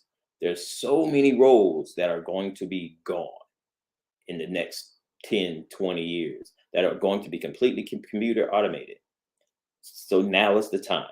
If you have in your mind that you want to start a project, you want to start a company, you want to offer a service, you want to, whatever it is. And I am a proponent of all Black business. I don't care if your business is house cleaning, to lawn service, to graphic design and web building, to comms, whatever it is, start it. Start now. Like, you actually should have started yesterday. You should have started hearing this. But start now. Start now. Contact me. Contact the Black Business Network. We're here to help. We're here to help you grow. We want you to be excellent at what you do. So ask for help. I think that's one of the biggest elements when it comes down to brand that we won't do. I don't get it. Why not ask somebody for assistance? Most people are here to help you. Yes, there are times when people are too busy. There's times where people have so much going on in their lives that they can't. But be willing to assist someone first, but then also be willing to ask for the help that you need too. It's key. So let me run back through kind of what we talked about here. So when it comes down to building your brand, first you want to define your core values, your mission statement, and your vision. These are elements that you need to know. So when you have an elevator conversation, not necessarily on an elevator, but you have someone's, 2 minutes of someone's time to explain what you do, you want to know these elements. Okay. Target your audience. So work on your marketing, work on your audience persona, know who your target is, and then determine where is the best space to reach them. Third, your brand personality and voice. Determine your brand voice. Determine the tone of voice for your company. And understand that there's space where you have to take your personal tone out of the business. Visual elements are next. We talked about, I'm huge on visuals again. So make sure your logo is amazing. Make sure your logo stands for and tells what you do, and work on your byline, work on what your company does, build your color schemes out, understand the font selections that you use. Key. Those are key to your brand as a whole. Your storytelling. You want to make sure you take the time to narrate your brand. A lot of that I do through social media now, when I have the opportunities for companies. But you want to make sure your story is compelling, and you want to discuss all of the elements. A great place to see that, Shark Tank. If you watch the story of the invention that they're presenting, that will give you an insight to what the storytelling should look like. And placing that on your social, placing that on your website is key, because people are interested. People love supporting something that's being built from the ground up, or something that makes sense, because a lot of people want to do what you're planning to do. Let's see. Then we talked marketing and promotion. I think those two are key, of course.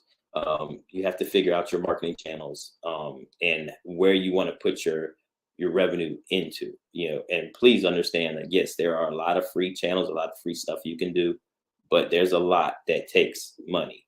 So you have to be able and willing to reinvest your revenue back into the growth of your company, and that's through your marketing, your promotion. I am, again, a huge fan of making your, I want to change the term, building your brand to where your employees desire to wear your brand. You want your employees to walk around and show your brand and have someone ask about it. That's key. So if the shirt pops hard enough and someone asks, "Hey, what's that?" That's it. You win. That's your win. The great piece now is it's easy to give someone the information. Here, scan this QR code. That'll open up this and show you exactly what we're talking about. So make sure you implement that and use that in your process.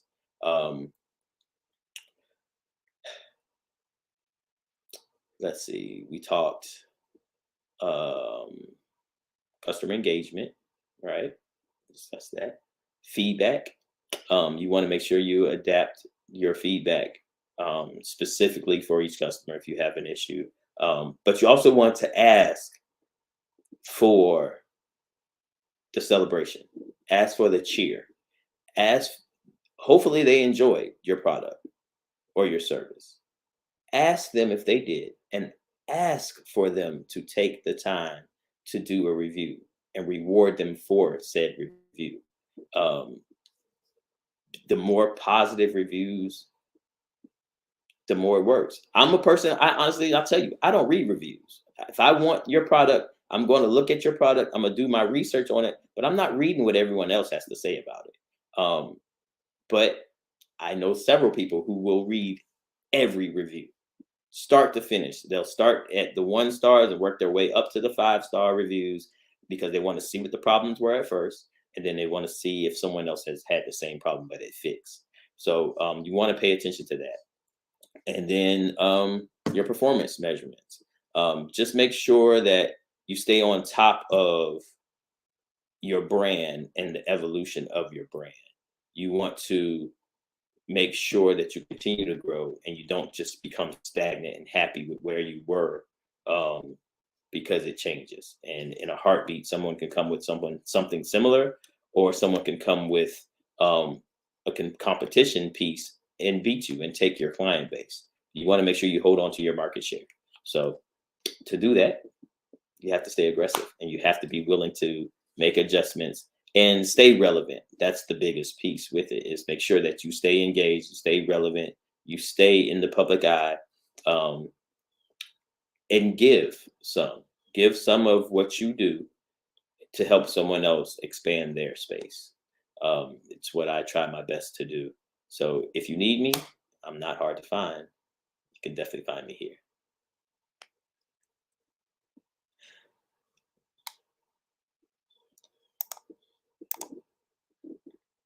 So what I'd like to do is open up for ways to be contacted. The easiest space is email. It's rcheeseborough@gmail.com. Yes, I use Gmail still. I'm a very big Gmail fan. rcheeseborough@gmail.com. My company is Crescendo International. Our website is forcrescendo.com. You can contact me there as well. If you have any questions, any problems, any issues, especially when it comes to brand, hit me up. I'll be happy to help.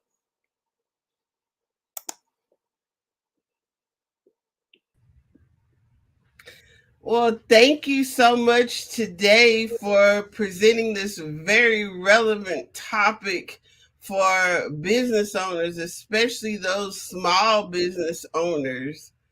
Branding and marketing and social media is the key to letting the world know who you are and what you do on a shoestring budget, correct? Absolutely. Because you want your budget to grow, and we get it. There are people who are willing to help you on the bottom end of your budget. They just want you to look back and pull them with you when you take off.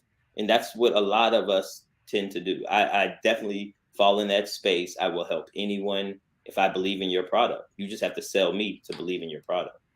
That's all. Well, again, thank you. And tell us where we can find you again. Absolutely. So my website, my company is Crescendo International. You can find us at 4 crescendo.com. You can reach me via email at rcheeseborough@gmail.com. I tend to get the questions why I use Gmail. It's because Crescendo is actually a ghost firm. We operate in the background behind different companies. You'll never know that we're managing that company's social media or that company's internal communications. It's not for you to know about Crescendo doing it. It's for us to make sure we transfer the word that the company's trying to reach out to their population. Well, genius is common, and I'll see you on the other side. All right.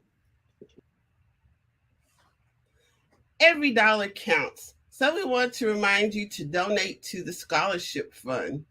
We want to thank our Black Business Expo USA sponsors for November 2023. NC 100, Moody Capital Partners, Suede Soul, Lotus Richey Coaching and Training, Carolina, Virginia Minority Supplier Development Council, Step Management, 5-Star BDM Media, Barbara H. Smith, LLC, Margie McLean Foundation, Incorporated, Genius is Common, The Hello, LLC, Earth Essentials, Mullane Shania Global, Executive Women's Success Institute, The Quality Coaching Company, Superwoman Business Services, Creative Force Studios, Lee Entertainment, Artistic App Design, Black Business Expo USA. Genius is common, and we'll see you on the other side.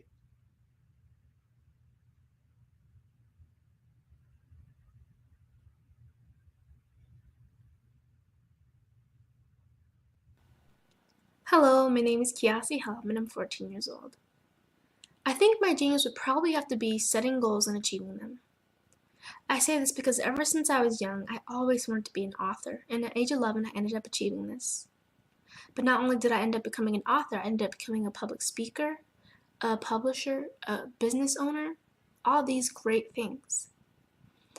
The name of my business is Written by Kids Publishing Company.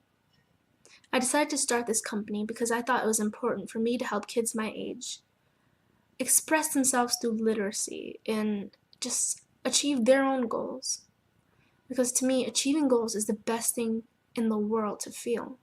It's you just achieving things and aspirations that you set for yourself. And I know that everybody is capable of this because even if you don't end up achieving the goal, you still tried your best, and that's the most important thing. And everybody is capable of this because genius is common. Thank you. Hello, this is Israel, and I am CEO of Daydreams Interactive and author of Princess Planet. So, genius is common, and as a kid, I loved to daydream. Even as an adult, I love to daydream. And when my daughter became 6 and loved princess characters, but we just could not find the diversity that showed her, we created our own characters. So for instance, you have Princess Nulu right here. Princess Nulu is from Uganda, and her genius is that she loves to take care of animals. She can actually even listen and hear what they say. And then we have Princess Isabella right here. Princess Isabella, she's from Cuba, and her genius is biochemistry. One day she hopes to eliminate disease. Then we have Princess Nia right here, and Princess Nia is based off of my daughter, and she wants to be the greatest dancer alive. So that's her genius. So what's your genius? My genius is my imagination. Genius is common. Hey guys, my name is Caden. I'm the CEO of Caden Teaches, and my genius is teaching kids about financial literacy. Throughout my financial products, such as my financial flashcards, my activity book, and my newest project, my financial bus, which I bought. And on the bus, it has a mock bank where kids will learn how to deposit and withdraw money, a mock grocery store where kids will be able to learn how to have a family budget, and a mock stock exchange where kids will even be able to learn how to invest in stocks. Now, I decided to start teaching kids about financial literacy because I find that most kids graduate high school without even knowing the basics about financial literacy. And I feel if I were to teach kids about financial literacy, that I would be able to help kids tap into their genius. And I actually learned about financial literacy to my dad because I would go to business meetings with him, and I would always see that they were talking about financial literacy. And at that point, I didn't understand what financial literacy was. So I took it upon myself to learn about financial literacy and teach it to kids in a way that they could understand. But I want you guys to help me help kids tap into their genius by going to my website, cadenteaches.com, and you can sew into me in my financial bust by going to my GoFundMe link. And remember, if Caden can, you can too. Because genius is common.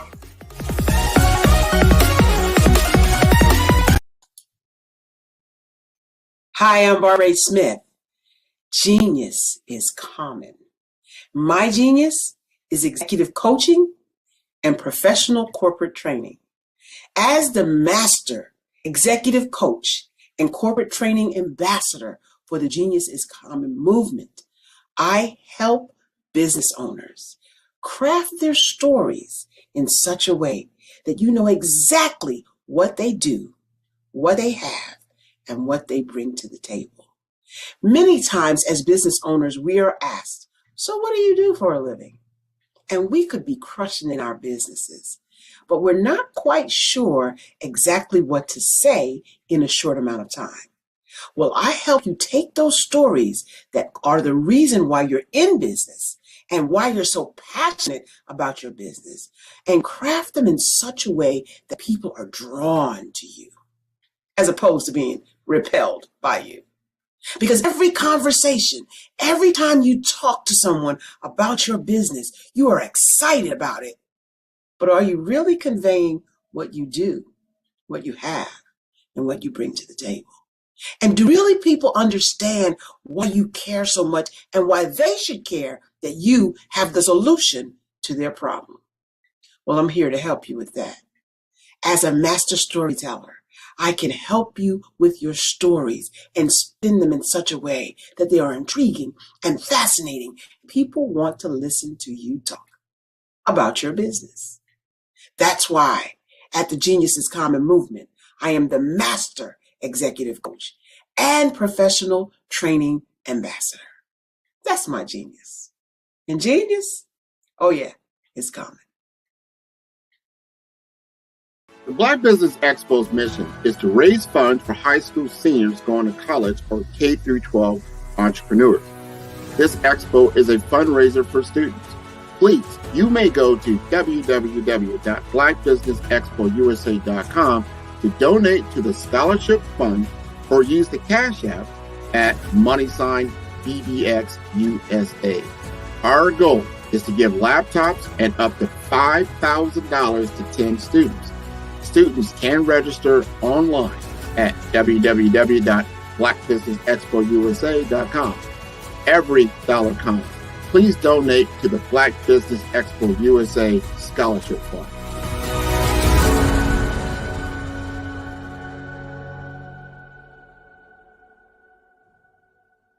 Follow the Brand TV broadcast host, Grant McGaugh, as he visits with top executives and entrepreneurs to find out their secrets of success with their personal brand. Follow the Brand TV broadcast host as he focuses on brand development to build better relationships, bring value to your business, relationships, and career. You will enjoy listening to each episode that is tailored to speak to you directly. If you're looking for this type of clarity in terms of building your brand, you have tuned into the right station. Each episode will help you to shape a conversation in the 5-star BDM network of 20,000 professionals and become a springboard for your corporate engagement and business opportunities. Each guest will frame their story in the areas of personal branding, business development, career development, financial empowerment, and technology innovation.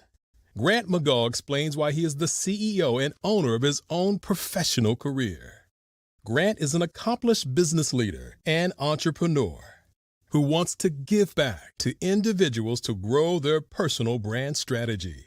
Tune in as he weaves his story about new possibilities, while to you exceed expectations. If you love storytelling, this show will make for fun.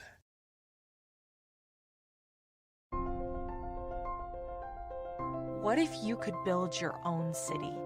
A place where every child can find nurturing people to help them achieve their full potential. A place where every adult can access job training support. Where health education is abundant. Where social justice ruled the land. A place without limitations. Welcome.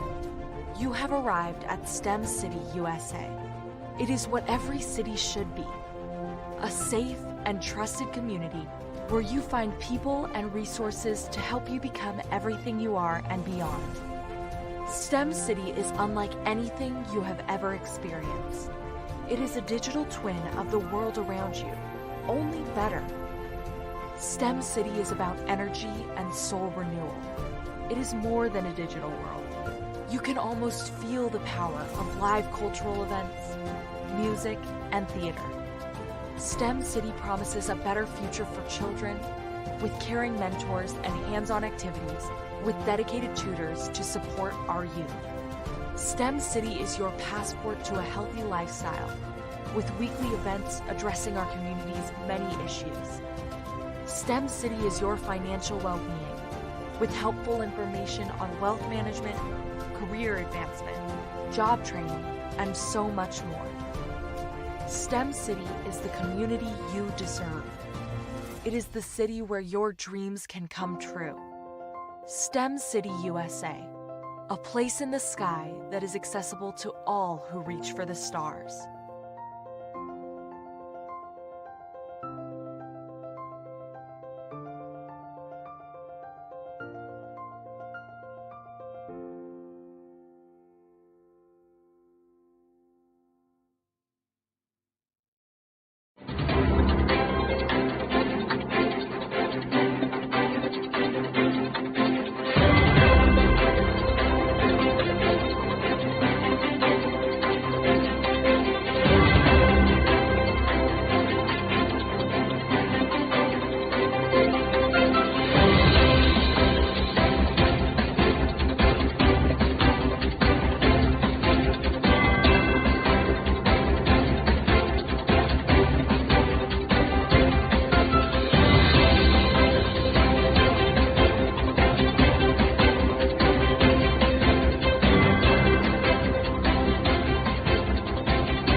Dr. Eric Kelly III and a host of phenomenal speakers from all around the globe for this 7-day virtual event that you don't want to miss.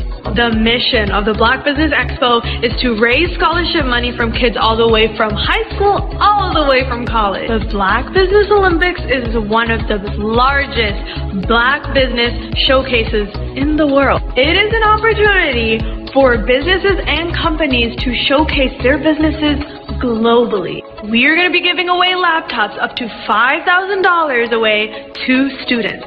Again, I'm Olivia Appleberry, the founder of 2 Cents Finance and one of the speakers for the expo. I am so excited to see you there. For more info, go to www.blackbusinessexpousa.com or call 919-308-9090 and hope to see you there.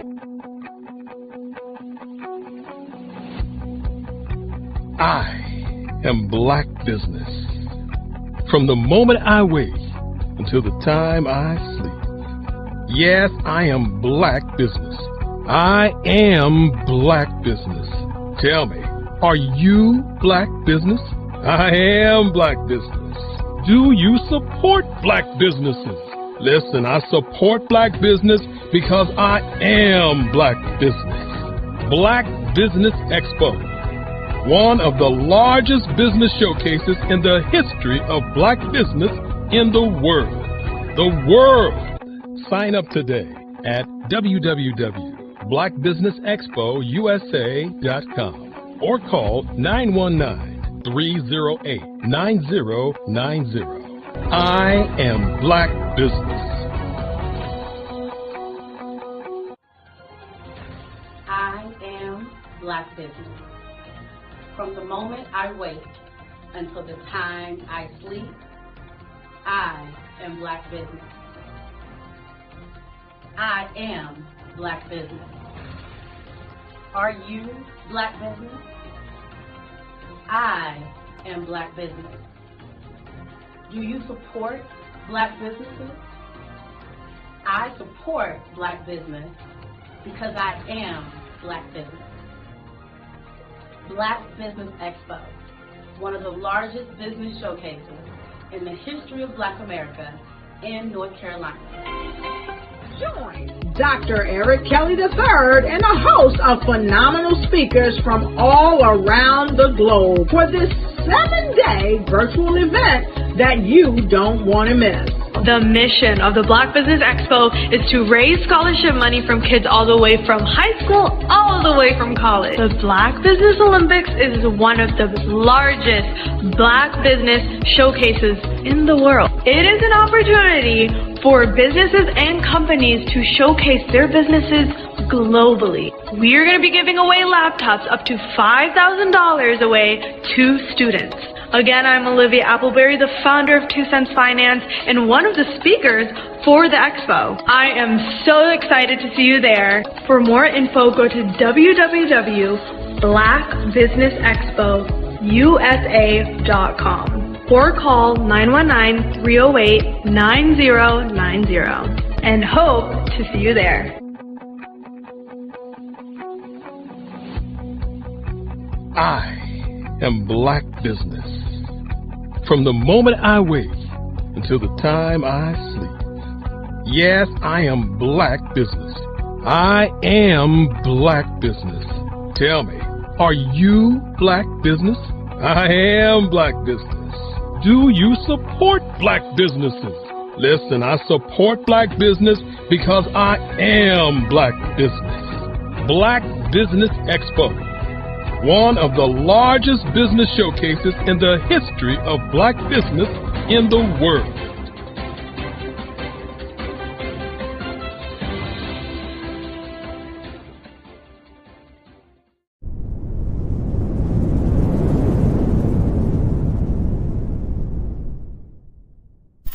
I'd like you to imagine with me, if you will, opening an app where you can collaborate with like-minded individuals from around the world, get inspiration and in-app tools to launch and grow your business, as well as share your knowledge and earn compensation, all in one app. Well, the name of that app is Truso, short for Truly Social. Hi, I'm Matthew Newman, the founder and CEO of Truso.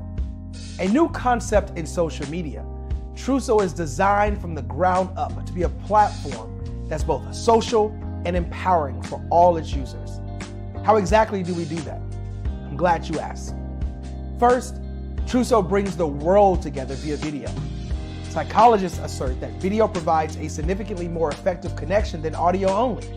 When you enter a community on Truso, you're face to face. Second, on Truso, you don't have to have 1 million followers to monetize. Our business model allows all hosts and moderators to monetize, no matter the size of your following, by 1, producing fee-based content, and 2, inviting others to join the platform as subscribers. Even more, Truso has an in-app resource library with over 100 free resources, forms, and documents to help you build your brand and grow your business.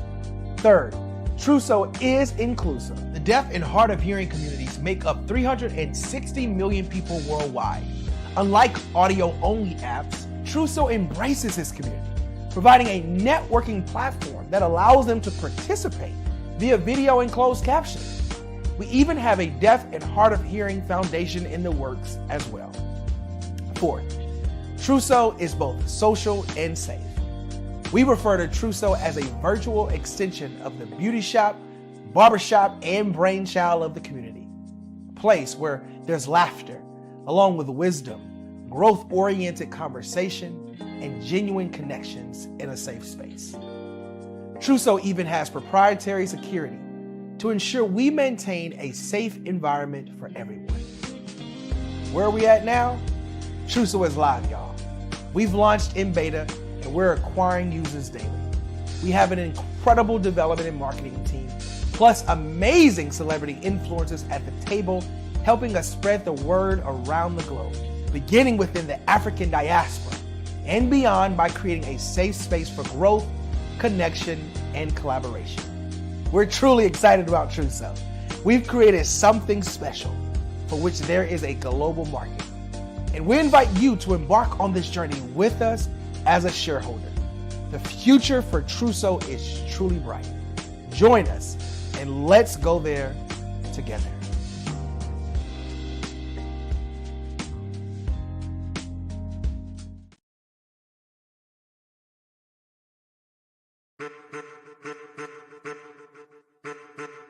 I am a child of the Most High God. He has gifted me in ways that I could not even imagine and didn't know.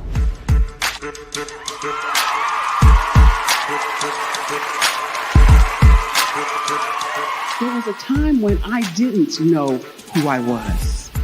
I listened to other people tell me who I should be, what I should do. I listened to people telling me that I should be a boutique owner, that I should be a construction manager, that I should be a laborer.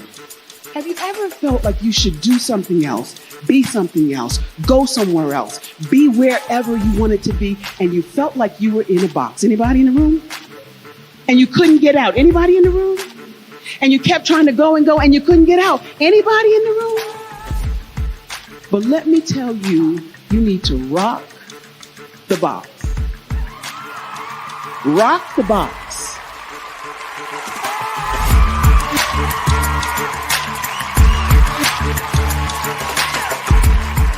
I am engaging, inspiring, and empowering.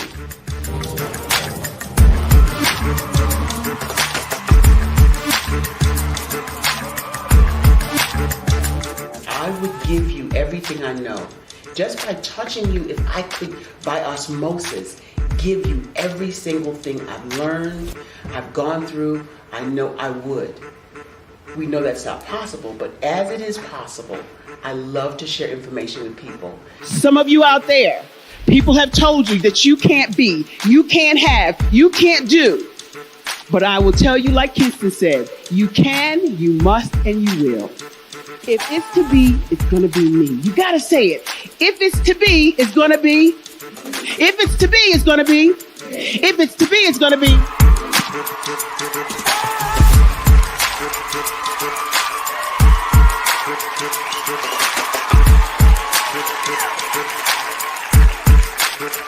Barbara is because she believed what her mama said about her and not what other people told her.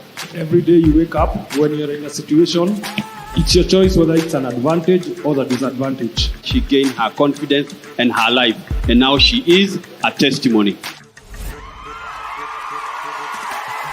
If I can help you elevate yourself, then I feel like I'm elevating my own self as well. What you know and I know together can change the world.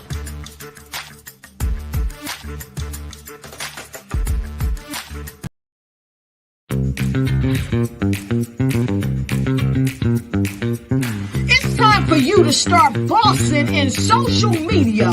For all your social media needs, you've come to the right place at the right time to get your website designed, landing page, social media platforms, and get the training you need to get in front of the people that's ready to buy your products and services. Let me train you with StreamYard, Zoom, Clubhouse, and much more.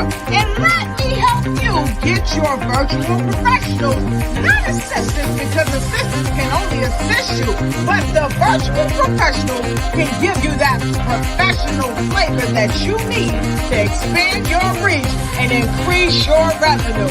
Jump on in and get in where you fit in and start boxing today.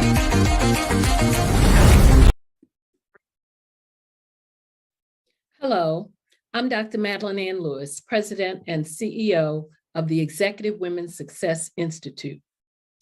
And my genius is helping women accelerate the path to success.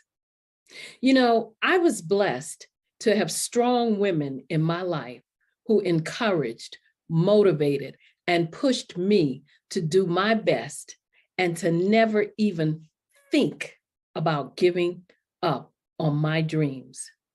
So I say to women, we must show up to rise up. We have talents and potential, but who will see them if we don't speak up and get noticed? I know that women are a tremendous resource on this planet, and there is nothing more fulfilling than helping a woman tap into her full potential. I do this because I want to be a part of helping as many women as I can to show up, to rise up. I do this because genius is common. Did you know women represent just 3% of Fortune 500 CEOs and less than 15% of corporate executives at top companies worldwide? Have you wondered what the secrets are to getting into the top ranks, whether in the private or public sector? Do you want to figure out how to stop being held back in your career or passed over for promotion? Then you're in the right place. Hi, I'm Dr. Madeline Ann Lewis, President and CEO of the Executive Women's Success Institute. I have decades of experience in the military, the federal government, and corporate America, and my mission is to help women succeed and tap into their full potential. I want to reach 1 million plus women around the world to become the leaders they are meant to be. So if you want to move into a management or executive level position, or maybe you are a female veteran transitioning out of the military into business entrepreneurship, then reach out to the Executive Women's Success Institute at 301-693-3284. Let us get you on the fast track to success.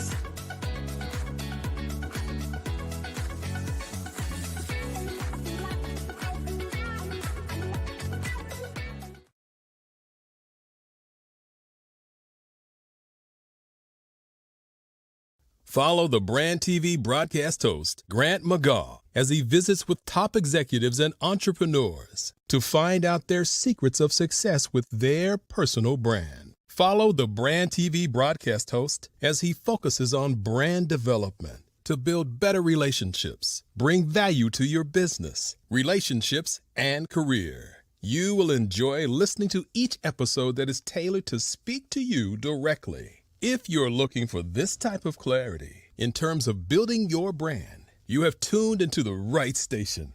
Each episode will help you to shape a conversation in the 5-star BDM network of 20,000 professionals and become a springboard for your corporate engagement and business opportunities. Each guest will frame their story in the areas of personal branding, business development, career development, financial empowerment, and technology innovation.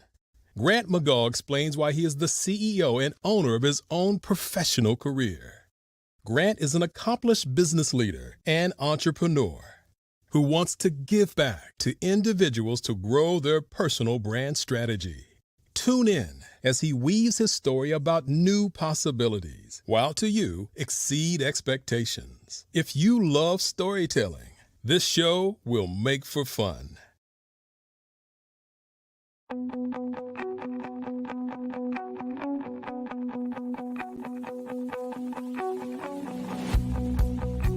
I am Black Business.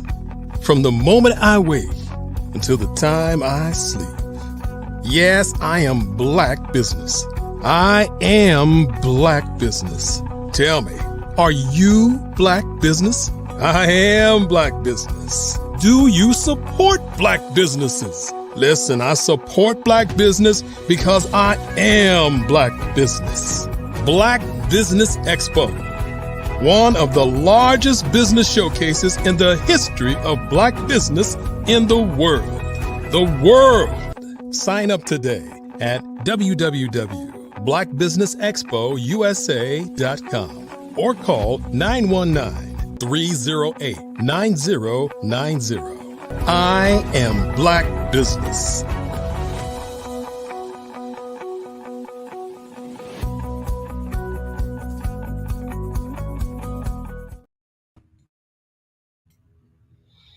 Good morning, business owners, entrepreneurs, thought leaders, and corporations. Welcome to the Black Business Network. My name is Crystal Gomez. I am your business moderator for this morning on the Black Business Network.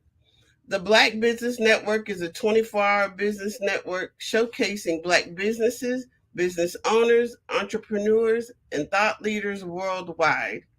We have speakers from North Carolina, London, Singapore, Africa, Japan, and cities all over the United States. The Black Business Network is a global community sharing its business knowledge to empower, inspire, and educate businesses about business. Our next speaker is Tandra Price. Dr. Tandra Price is a seasoned professional with over 20 years of experience, based in Oklahoma City, Oklahoma. Her passion lies in the transformative power of networking, where meaningful connections can lead to incredible opportunities. Tandra recognized the need for guidance in navigating networking events after attending numerous gatherings that fell short of expectations. She saw people struggling with conversational skills and sought to change that. Through her strategic approach to network development, Tandra empowers entrepreneurs to win. Drawing from her extensive experience, Tandra has trained hundreds of entrepreneurs, equipping them with the skills to build relationships, create opportunities, and generate residual income through networking. She has worked alongside influential leaders in network marketing industries, continuously expanding her expertise. Tandra's commitment to fostering global success led her to create a platform that inspires, empowers, encourages, and educates entrepreneurs to achieve their goals. Tandra's impact extends beyond her network growth work.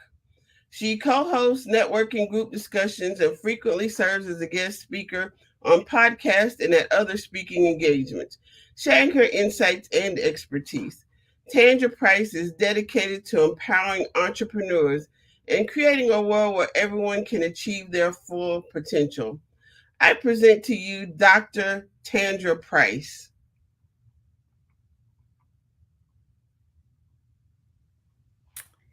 Hello. Thank you so much for that amazing introduction. You're welcome. It's my pleasure.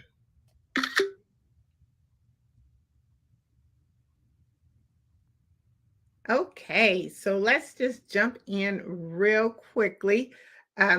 Again, I just want to introduce myself. I am Dr. Tandra Price.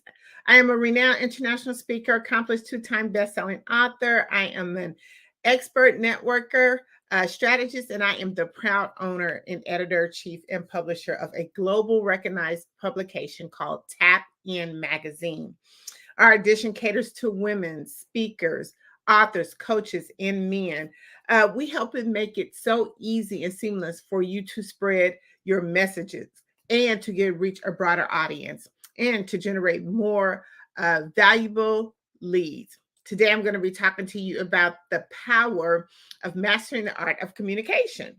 And we're going to talk about that in 4 different ways. We're going to talk about, the best way to start a conversation, when is the best time to network, and what's your plan when it comes to networking and communication? And how do we incorporate one of the most powerful, free online communities, which is LinkedIn, to help us master the art of communication?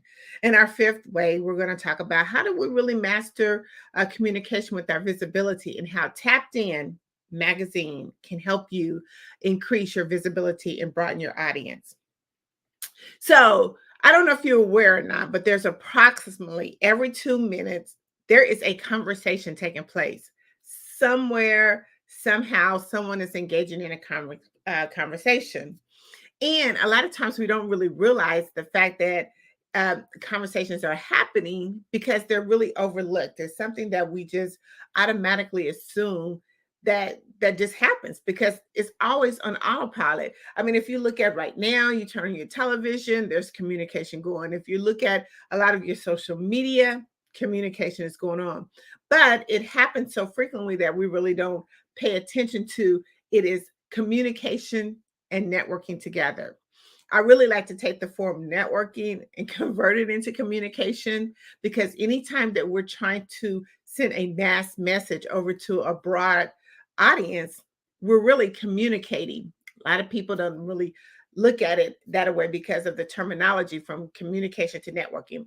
But I'm going to give you just a couple of ways and platforms that where communication networking actually takes place. I mentioned a few of them earlier. One, we're looking at Facebook.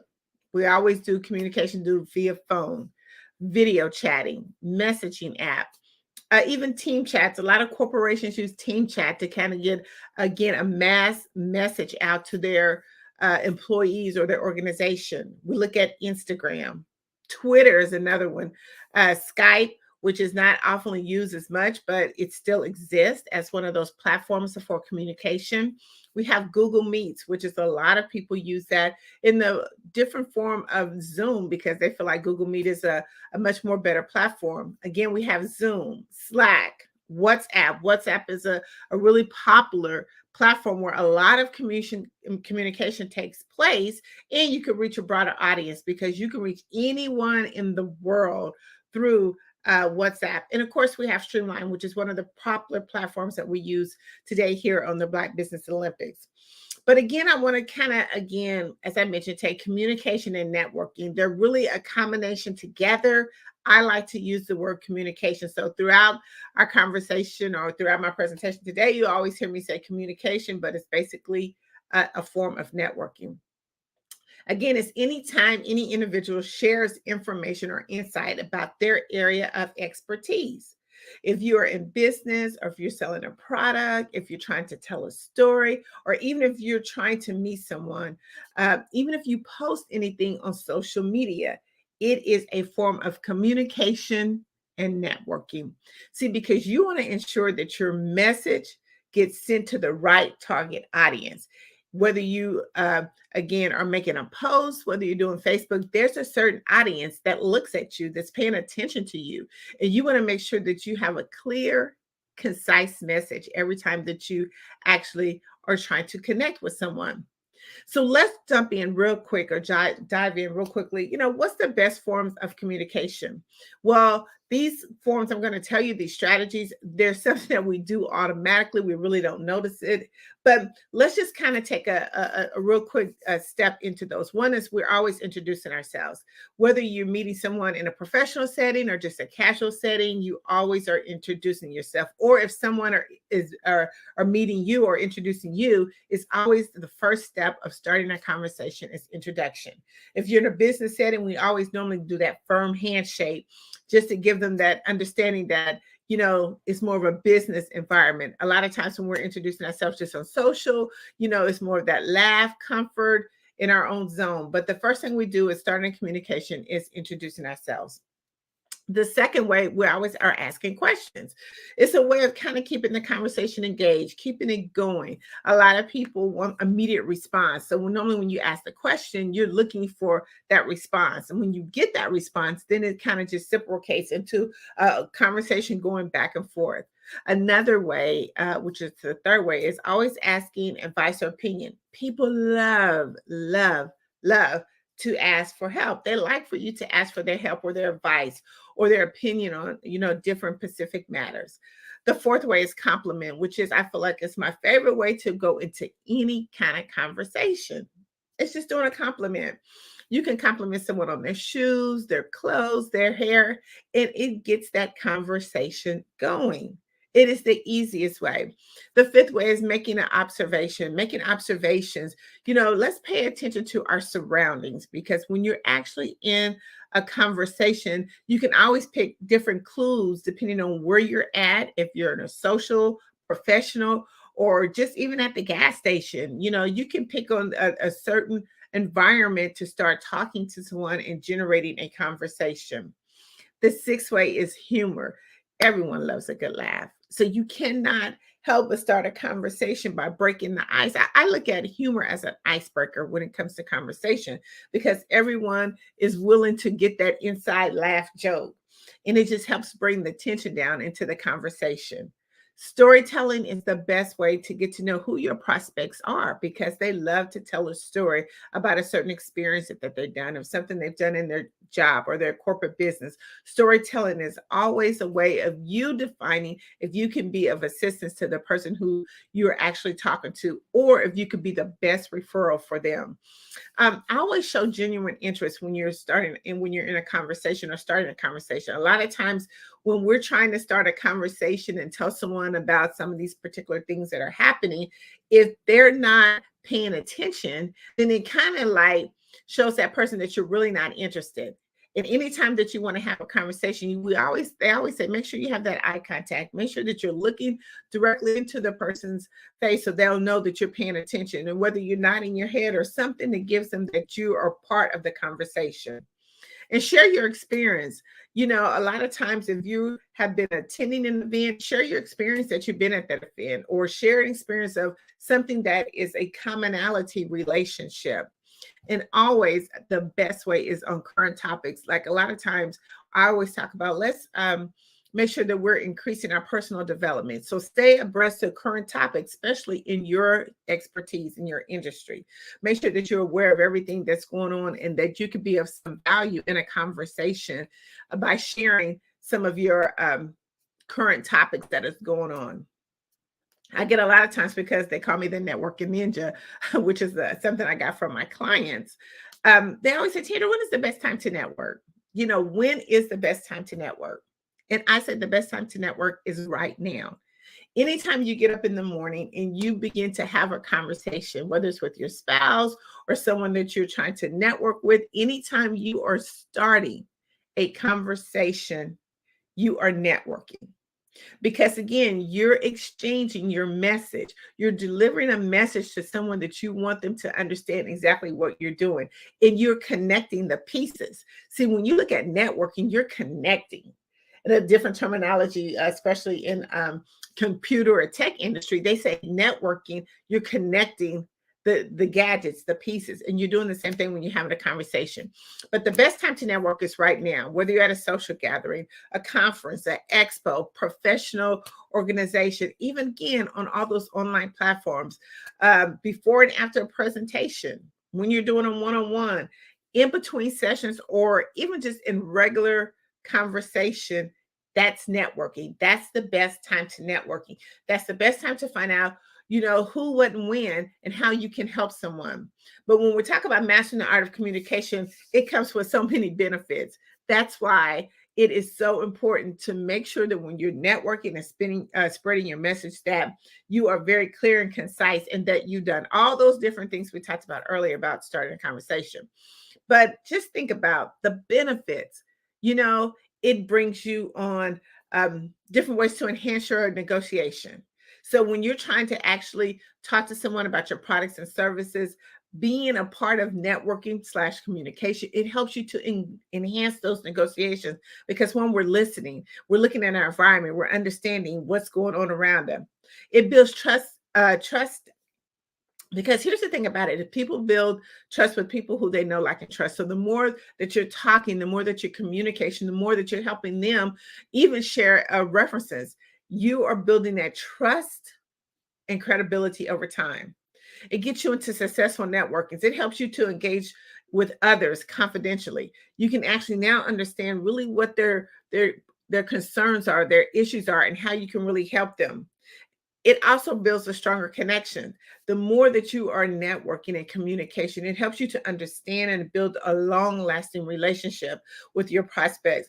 But it also builds loyalty and support. I mean, you can receive more support from others when you are communicating and networking, because they understand actually your industry. They understand exactly where you're going. They understand your vision and mission.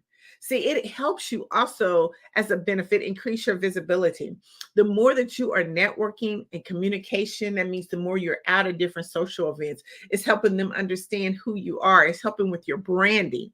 It helps you to collaborate too, because just think when you go to all those different events, you're collaborating, you're connecting with other people within those events. And then once you start collaborating, then you start building bigger on your platform. It helps you to give what I call the resource bank, be able to pull out your resource bank of different referrals and resources that you could do.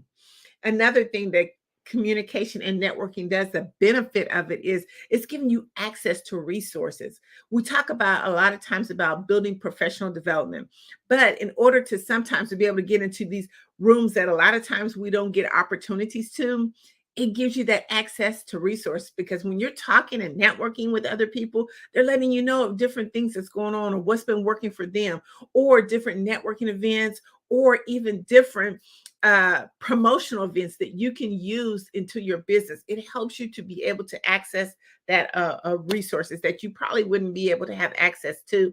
Again, brand awareness. We always want to make sure that our brand is out front and forward. I always call it, it's the store display of your it's the window display of your store. Branding is so important because when they look at through the window of your store, your brand has to be present right then and there. It helps you to promote your business and to a bigger audience. Another benefit of networking / communication, it gives you access to some of the decision makers, which we're going to talk about a little later, about the major big platform that is so underused. It helps you identify trends too, like what's going on in the marketplace. When you're not networking and communication, you really don't know. We have to step out of that comfort zone. You've heard that saying, right? Get out of your comfort zone.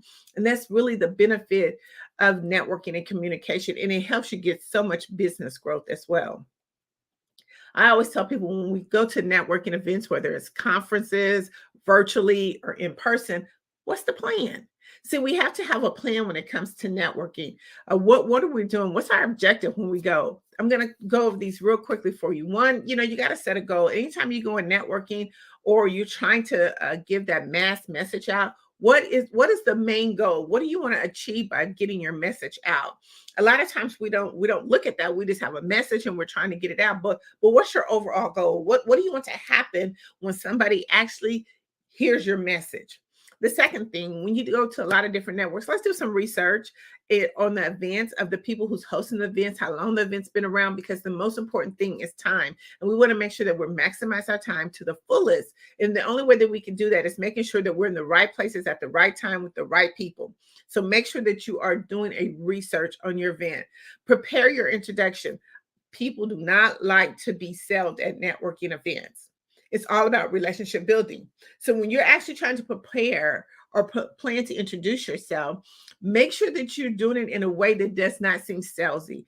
Make sure that you're doing it in a way that's authentic to who you are, so they'd be able to make that connection. So the person who you're actually connecting with, they feel that energy. See, that's the thing about it. When you prepare your introduction, you want someone to feel your energy, your enthusiasm, like, I want to be a part of what you're doing.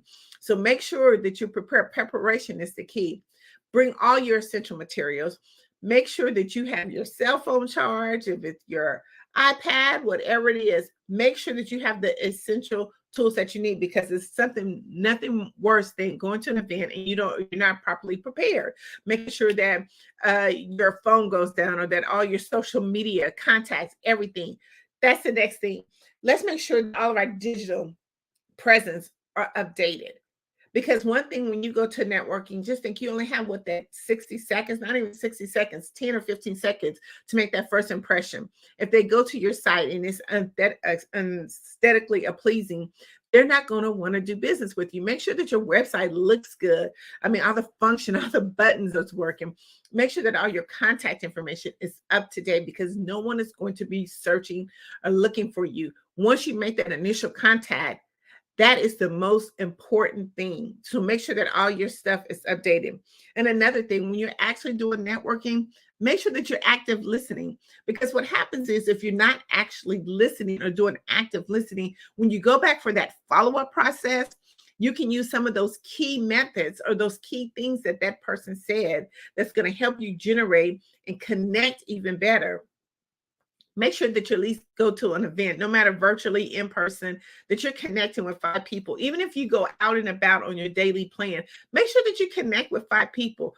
There's nothing wrong with walking up to someone and connecting with them. If you're an introverted person, don't like to talk, guess what? We're your brand. Make your brand stand out. Wear bright colors. Just smile, because that will actually start the introduction. That will actually start a conversation. It will actually open up the doors for you to be able to make that 5th or that 4th connection for the day. Another thing, when you're talking about, connecting with at least 5 people, join Facebook groups. A lot of times these conferences, they have Facebook groups because they're trying to build a community. The best way when they're trying to build a community, that they want you to feel good and welcome when they come into their event. And how they do that is through Facebook, because the people that join their Facebook group, it gives you an opportunity to go through the Facebook group and connect with 5 or 10 people. They do that a week to 2 weeks before their event, because they want you to already be able to connect with someone. Remember, when you're out here doing these events, the whole goal is for them to build communities, to build those resources, to give you access to things, to start communicating and talking, breaking the ice, so it doesn't feel awkward when you actually go to the event or if you see them virtually online. Always have a follow-up plan. Do not go to an event without having a follow-up plan, because you've wasted your time. You wasted the valuable time that you could be using to do something else to help be more productive within your business. I talk about 10 income producing activities that we should be doing before 10. And if you're going to a networking event and you've went that whole event, didn't get 5 contacts, didn't even, stop to even make a proper introduction, then you've wasted valuable time that you could have been using. And right now, time is of the essence. We want to make sure that we're maximizing our time. And one of the things that a lot of times people say when they go to networking events, oh, it didn't work for me. Okay, did you have a plan? Let Tapped In Magazine help you to develop that plan, so when you go to these events, that you're maximizing your time, you're getting the maximum benefit for every time that you go to these events. I talk a lot too about virtual events. A lot of times virtual and in person, they kind of work similar to same, but make sure that when you're at on a virtual event, make sure that your equipment is set up. Make sure that you're in a nice, comfortable setting. Make sure that your background is well lit up. The space is good. Make sure all the technical pieces, you can hear your voice, your speakers, any of that stuff. Make sure that, most importantly, that you're on camera. People do business with people who they can see. So make sure that you're on there, and make sure that you're taking notes. Another way of being active on a virtual is, raising your hand, making comments in the chat, connecting with those people that are in the chat. That's another way that you can get contacts, is talking with them, sharing your information. Make sure that you are maximizing your event to the max. Real quick, I always say there's 8 types of networkers, and I'm going to go over these networkers real quick. The first one is always the social butterfly. So when you walk into a networking room or even on a virtual setting, do a 360 panoramic view of the room. It doesn't hurt, because when you look at the room, all your networkers are going to be in different spots of the room. You have your social butterfly, the one that is the loudest, is attention grabber. They're loving the event and they want you to enjoy the event too. So they're going to be able to ones to kind of bring you along into their group, introduce you to some people that are at the event. Then you have number 2. I call them the expert or your business promoters. These people, they're not really thinking about, networking. They're only there to promote their business. They're going to be in a corner where you're going to see the people maybe crossing their hands, and they're just going to be eye focused on that person, because whatever they're saying is so interesting. They're just there to promote their business. Then you have those people that I call the third networker, is those inquisitive mind people, or fear of missing out type people. These are the type of networkers that attend events and gatherings just for the insight. They ask questions. They want to engage in the conversation. These are the people who are just got an inquisitive mind, like, oh, who came to this event? Oh, I saw such and such at this event. So they're looking around and they're asking questions. The 5th person is the buffet eaters. Okay, so I always say that the conversation doesn't start at the beginning of the buffet line; it starts at the end of the buffet line. These are just networkers who just come for the food, basically, just for casual outing. They're attending the event, they love the event, but because they've been in the buffet line, you can hear from coming down the line, who's what company's doing what people are the who's that you need to connect with. The sixth type of networker is I call the walker connector.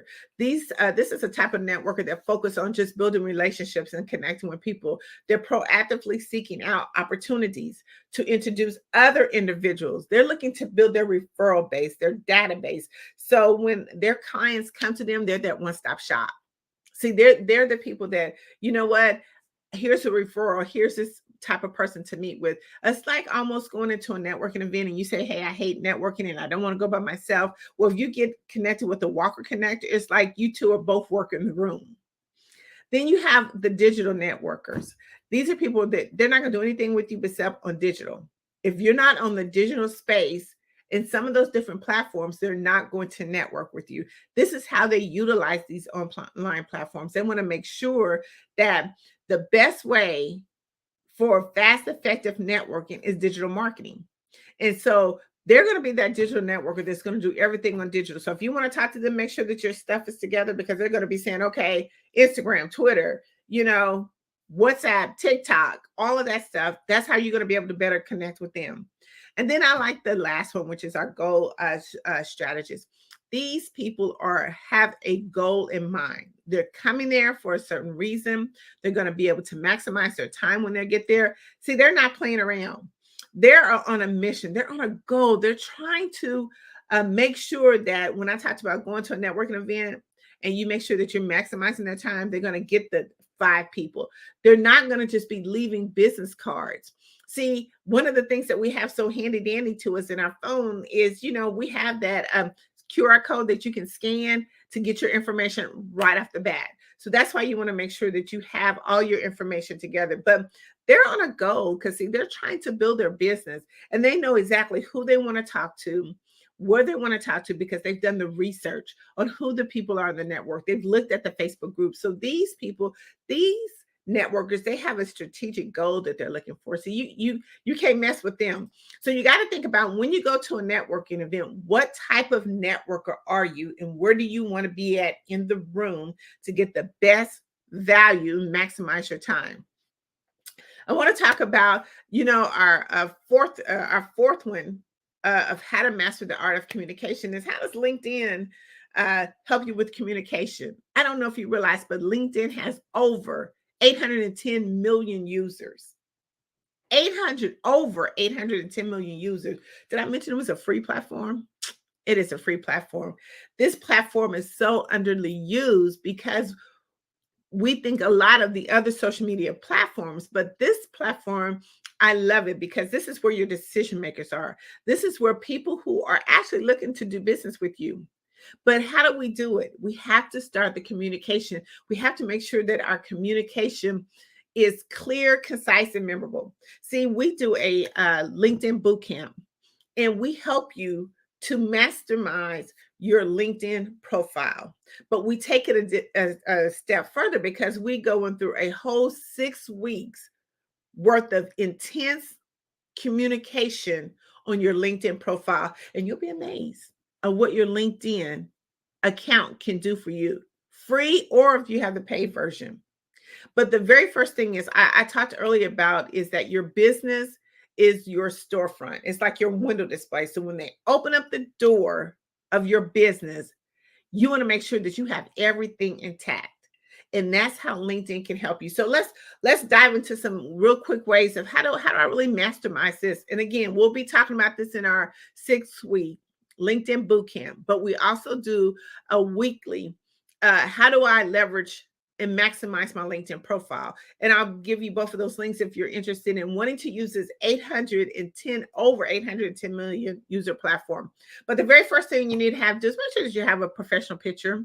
A lot of times we look at our profile pictures and they need to be very clear and crisp. Make sure your profile picture is inviting. See, a lot of times we get into those studios and we make those very, poses and we make them look sharp, but are they appealing? Are they friendly? Do they make it seem like, hey, you can come talk to me? Like, I'm open. The next thing you want to do is make sure that you have a headline. It is so important that your headline is your branding. So if your headline is not not displaying exactly what you do, it's going to be hard for when someone is searching for you to really understand what is it that you do. You know, we're not using stock image. Use what is actually connected to your business. The next thing we want to talk about is highlights in our platform or in our profile. And we talk about this in how do I leverage my LinkedIn platform or my LinkedIn profile in 90 minutes. We talk about all these different things, but one of the things is you got to do some highlights and videos. Most people are now looking at videos. They're so engaged in videos more than they are print or more than they are writing. You have to make sure that another way to get your message out is do some videos, do some reels. It's the most effective post. You'll get so many more impressions on it. Your summary, make sure that you're highlighting your strengths and provide a glimpse of your professional journey. A glimpse. You don't have that many words, but just provide a glimpse. Experience, make sure that you're detailing your work experience. Focus, especially if we're entrepreneurs, focus on your accomplishments and some results that you have done for your clients. A lot of times they look at that, you know, what I mean, like, what really have you done? How can you benefit my client, or how can you benefit my business? Let's talk about our skills. List all the skills that are relevant to your expertise. Endorsements. Make sure that you look at people who are doing your endorsements, that they are actually looking at what you have done. They're endorsing on your skills, whether you're good in networking, communication. When they actually endorse you and how many people endorse you, it makes a difference. It takes you almost up to the feed. We talk about, you know, the algorithms and a lot of the different social media platforms. LinkedIn has that algorithm too, but how you're really landed on a lot of those pages is depending on what you put into your profile. Education, include any of your educational background, highlights, degrees, anything that you've done that can be of help of other people. Make sure certifications. A lot of times we miss out on that part of the of our profile, is that we don't really list any certifications that we have, you know, big or small there, and you got a certification or a license for, make sure that you showcase it. Recommendations, seek out recommendations. Ask people, if you have a following, to, you know, give you a recommendation so you can add that to your LinkedIn profile. Volunteer. A lot of times people want to see what other causes that you are a part of. I mean, what else do you do? I mean, what is your passion about? How do you serve? How do you give back? And that's kind of really where the volunteer and experience shows.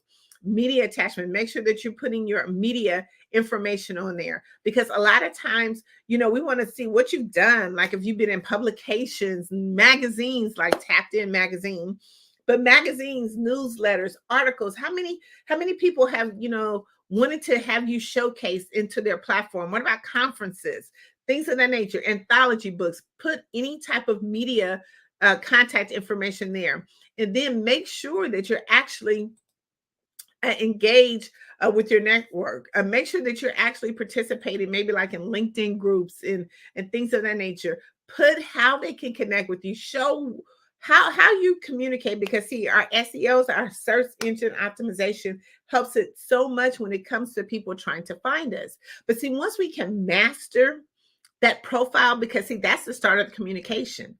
And here's the crazy thing about it is, when we think about that, we kind of look at just skimming on that. That's why it's not really utilized, because you feel like, okay, I can go to Facebook, I can go to Instagram. Okay, you have to look at and take some of these same things over to those different platforms, because if your client or your ideal client hangs out in those areas, then you want to make sure that, hey, this is about me. This is how you can connect with me. This is why you want to, you know, join my programs, join my classes, my workshops. They have to have a reason. And the better you make it, the more people that you're going to get. The LinkedIn process is because, see, you have their email. You have so much access to them. You have their email. You have their direct connect. Anytime that you want to be able to connect with somebody, you have all the information right there at your hands. So you don't have to go and search for it.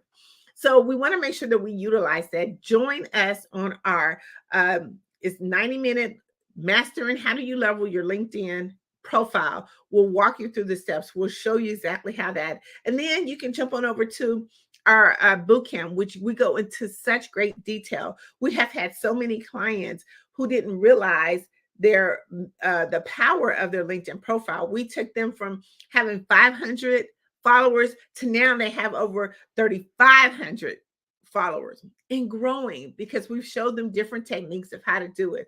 We host this workshop on Wednesdays. So if you want to be able to take advantage of a free platform, join us on our LinkedIn boot camp and our mastering your LinkedIn profile. I want to just talk about a little bit about Tapped In Magazine and how that intertwines with what you do. So what happens is the most important thing with any business is to maximize your visibility. We want to make sure that you're seen, heard, and noticed. But how do you do that? You have to have a platform that can seamlessly put you in different places that you're not in. Statistically, any entrepreneur should be in a publication at least 12 to 13 times a year.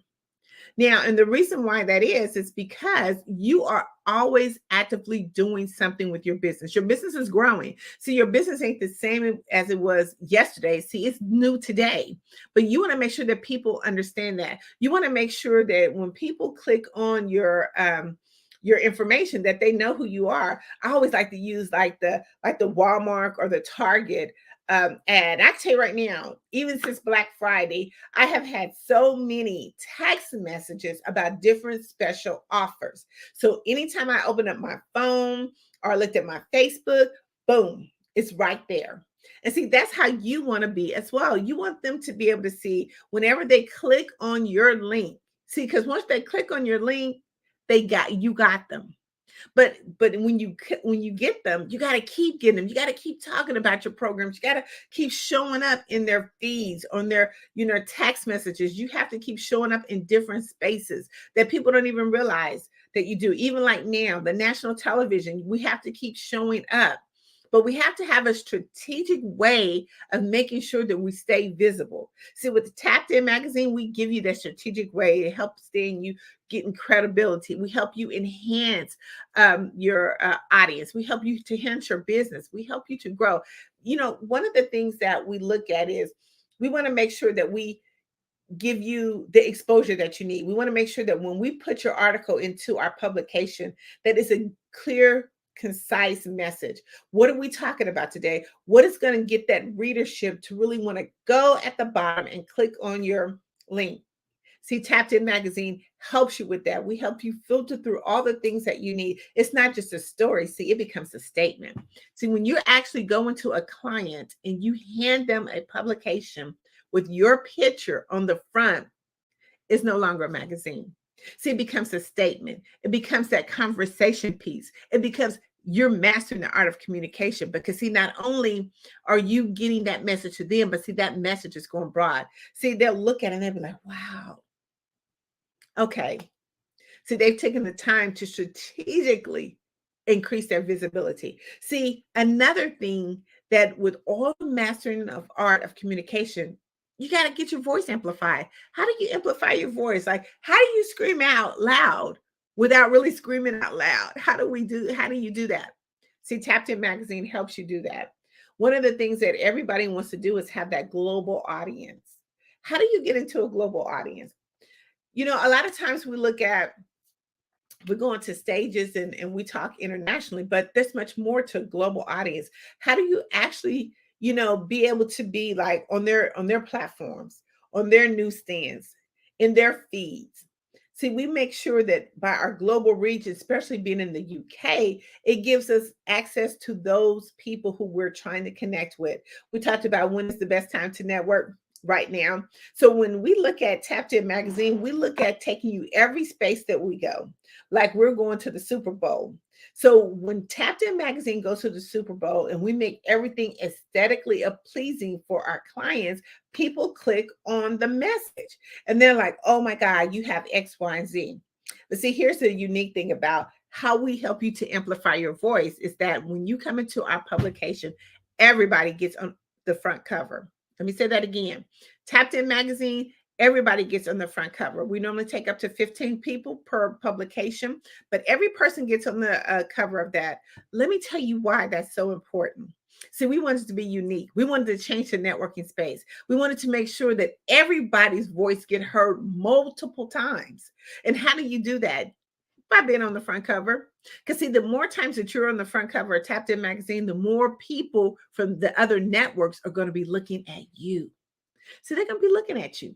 See, it's not just, okay, today I get this magazine and then I put it on the shelf. Tapped In magazine is going to help you to amplify your voice and show you how to get that global audience, that global reach. How do you connect with other influential leaders that are inside of the publication? See, it's no longer a magazine. It's a statement. So go to tappedinmagazine.org. We're working on our holiday issue. We would love to have you there, but make sure that you always are mastering the art of communication. Well, thank you so much. I want to be seen. Well, come on. I'm coming. So again, where can we find you? You can find me at Tapped In, that's TAPIN magazine.org. It's all one word. Go there, click. We have our Black Friday special still going. So yeah, join our publication. Well, thanks again. Yes, thank you. Genius is coming, and I'll see you on the other side. Genius is coming, and I'll see you on the other side.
Dr. Eric Kelly III and a host of phenomenal speakers from all around the globe for this 7-day virtual event that you don't want to miss. The mission of the Black Business Expo is to raise scholarship money from kids all the way from high school, all the way from college. The Black Business Olympics is one of the largest Black business showcases in the world. It is an opportunity for businesses and companies to showcase their businesses globally. We are going to be giving away laptops up to $5,000 away to students. Again, I'm Olivia Appleberry, the founder of 2 Cents Finance and one of the speakers for the expo. I am so excited to see you there. For more info, go to www.blackbusinessexpousa.com or call 919-308-9090 and hope to see you there.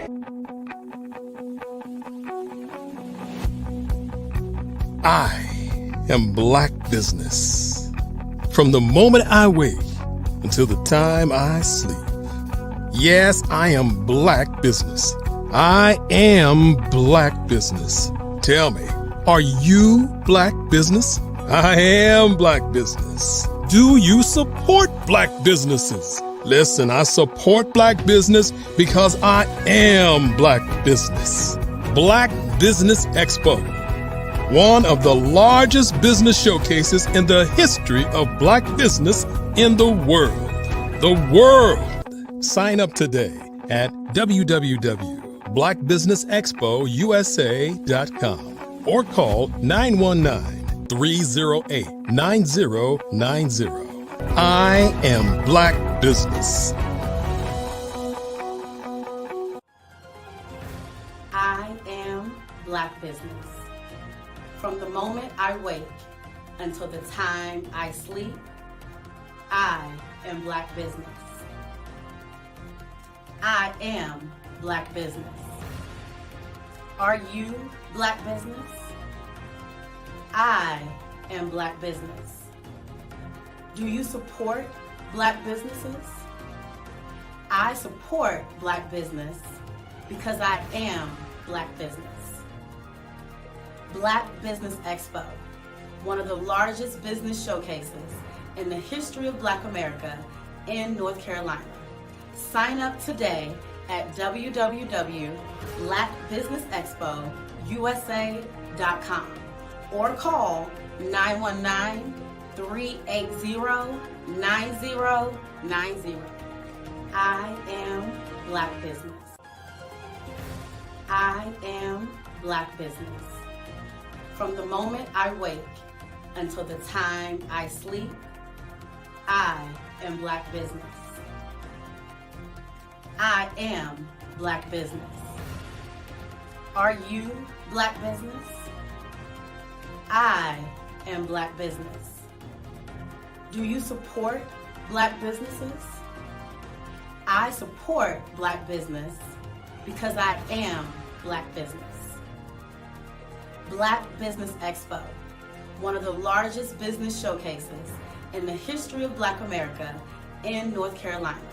Sign up today at www.blackbusinessexpousa.com or call 919-380-9090.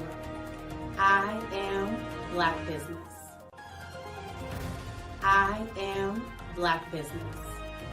From the moment I wake until the time I sleep, I am Black Business. I am Black Business. Are you Black Business? I am Black Business.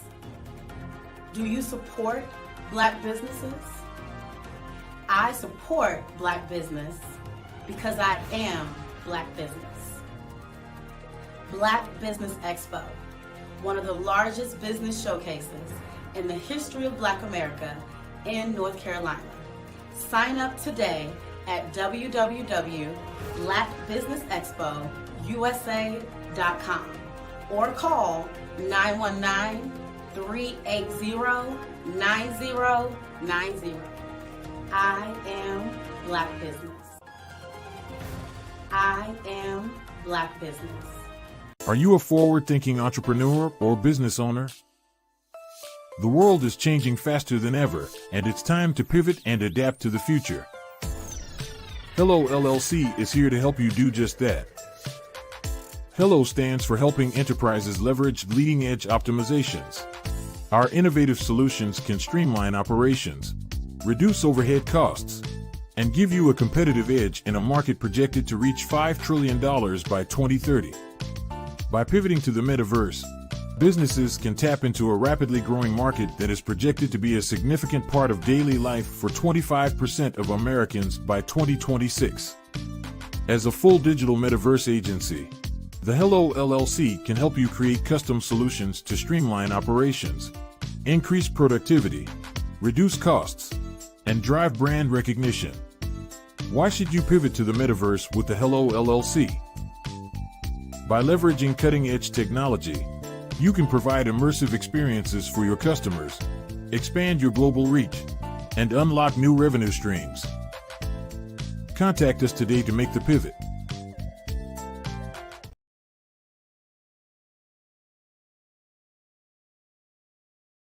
I am from Washington, D.C., but I was raised in Durham, North Carolina. I came to Durham when I was about 5 or 6. And then I travel back and forth to D.C. because it's where my people are from. One of the unique things about my family is my mother, she's also an artist. She does quilting.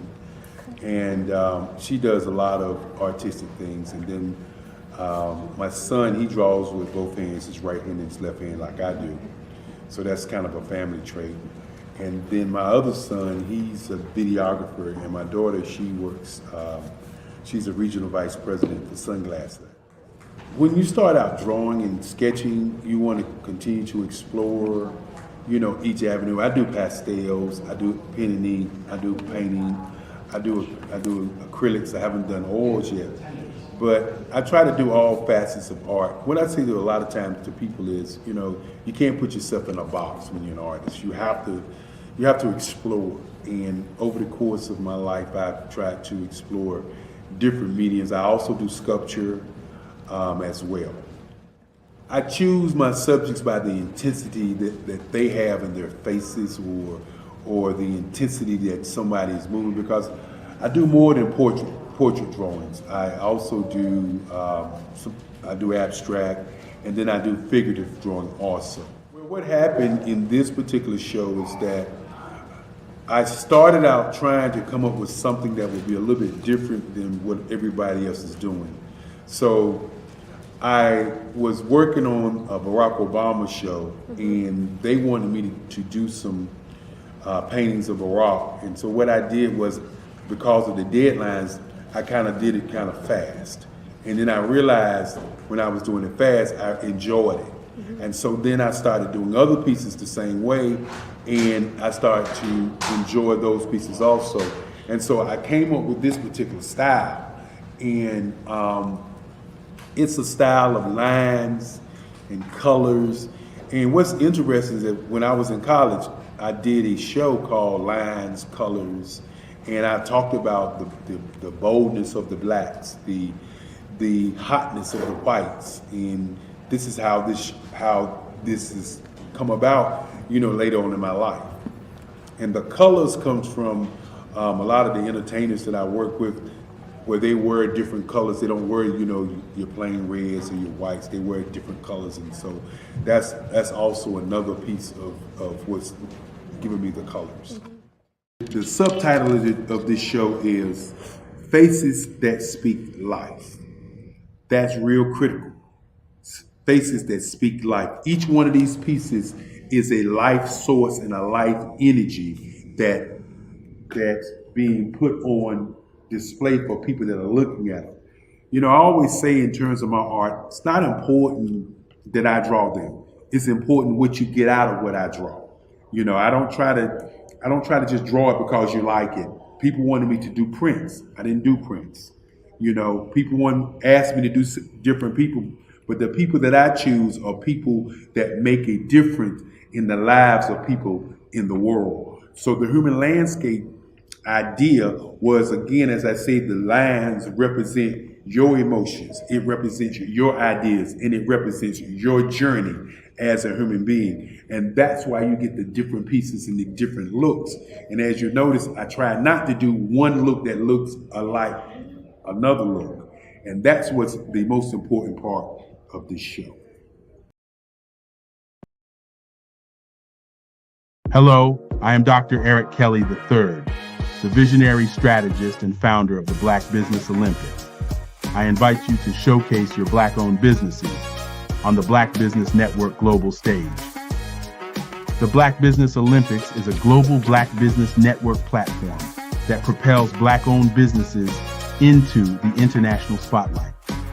By showcasing your business on the Black Business Olympics platform, you can reach a worldwide audience of potential customers, partners, and investors.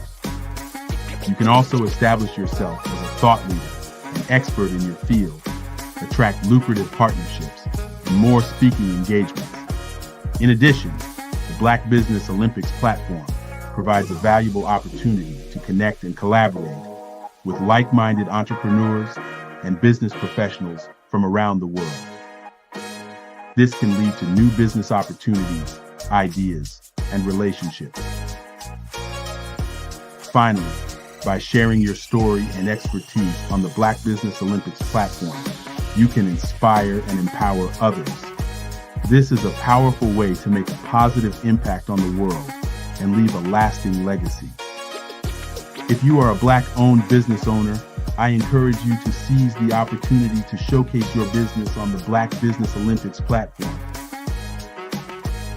It is a once-in-a-lifetime opportunity to make an indelible mark on the world. Be one of the 1,000 visionary entrepreneurs who are changing students' lives, shaping industries, and leaving an unforgettable legacy for their families. Unleash your voice on our global stage and watch your business thrive. Black Business Olympics is one of the largest Black business showcases in the history of Black business in the world. Yes, the entire world.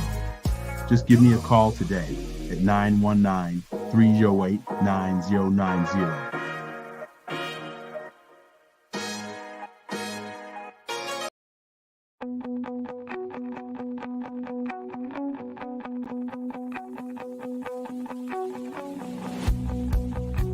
I am Black Business. From the moment I wake until the time I sleep. Yes, I am Black Business. I am Black Business. Tell me, are you Black Business? I am Black Business. Do you support Black businesses? Listen, I support Black business because I am Black Business. Black Business Expo, one of the largest business showcases in the history of Black business in the world. The world! Sign up today at www.blackbusinessexpousa.com or call 919-308-9090. I am Black Business.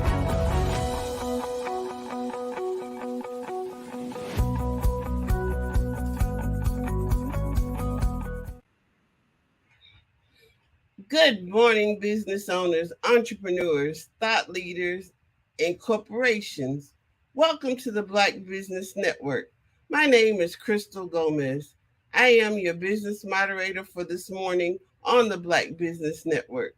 The Black Business Network is a 24-hour business network showcasing Black businesses, business owners, entrepreneurs, and thought leaders worldwide. We have speakers from North Carolina, London, Singapore, Africa, Japan, and cities all over the United States. The Black Business Network is a global community sharing its business knowledge to empower, inspire, and educate businesses about business. Our next speaker is Dr. Sandra Wall Williams. Dr. Sandra Wall Williams is an accomplished senior executive in higher education with over 25 years of extensive experience, achievements, and demonstrated results as a leader, faculty member, mentor, coach, consultant, speaker, and practitioner in higher education and technology. From 2001 until 2016, she was the Senior Vice President and Chief Information Technology, Data, Business Intelligence, Library Systems, Distance Learning, and Workforce Development for the North Carolina Community College System. She led the implementation of the largest computer information system in higher education. In addition to training and development, instructional technology, information technology systems implementation, information technology security, technology infrastructure, software design, digital transformation, distance learning, and data systems. While serving in numerous leadership roles, Dr. Sandra remained an active consulting partner focusing on leadership coaching. She is currently the CEO and founding partner of WMS Consulting and Training, a professional development consulting and training company that supports emerging and established women leaders to increase their influence, impact, and income. She is a member of the Board of Trustees at Wake Technical Community College, Board of Directors for the Ultimate Medical Academy, North Carolina State University College of Sciences Foundation Board, Public School Forum, and Girl Scouts Coastal Pines.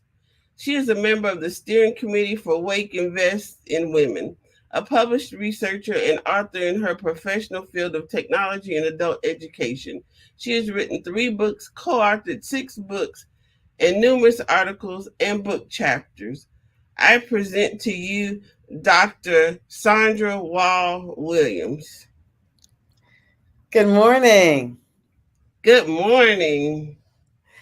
How are you this morning? I'm well. How are you? Wonderful, wonderful. Thank you for that introduction.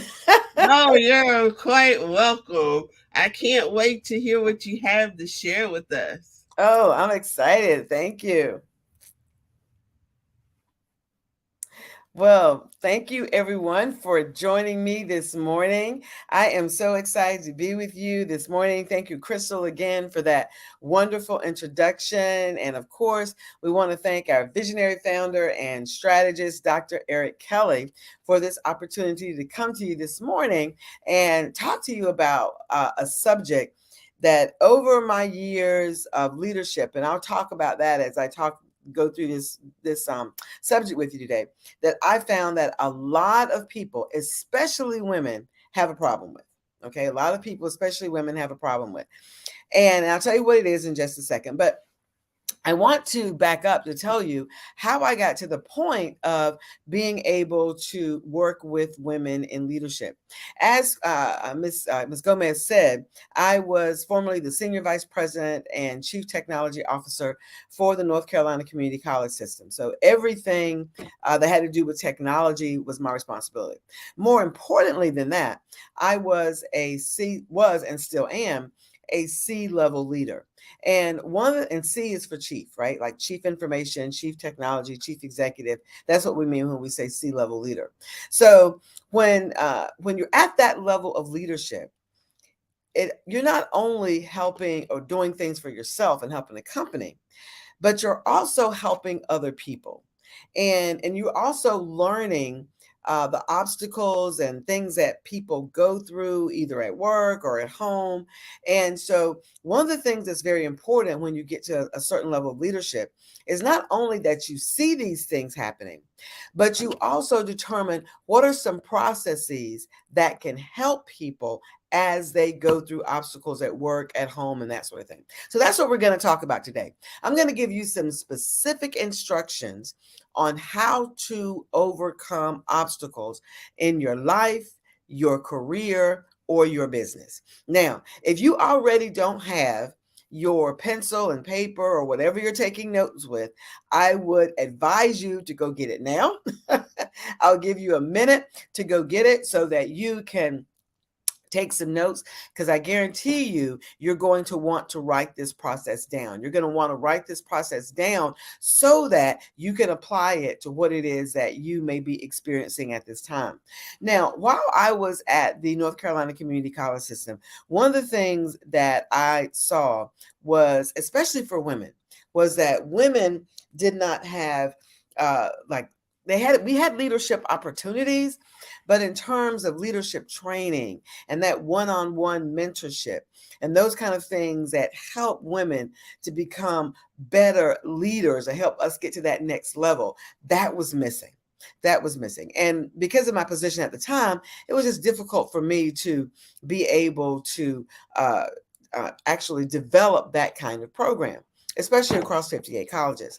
So when I retired in 2016, one of the things I said, I want my company to be able, the company that I created, I want it to be able to support women in leadership. And that support is through coaching, through mentorship, and through training. And I also do a lot of leadership consulting. So when I started the company, like I said, the focus was on women in leadership. And my specifics that I really work with are women in technology leadership. I work with all women in leadership, but I work a lot when I go into corporations, work a lot with women in technology leadership. Now, here's what I want you to remember also about me is that I was at a C level of leadership. And many people think, well, when you get to C level, then you made it. What else is there to do? But I will tell you, after you leave the C level or at the same time, you should be looking for board leadership, because board leadership is different than day to day.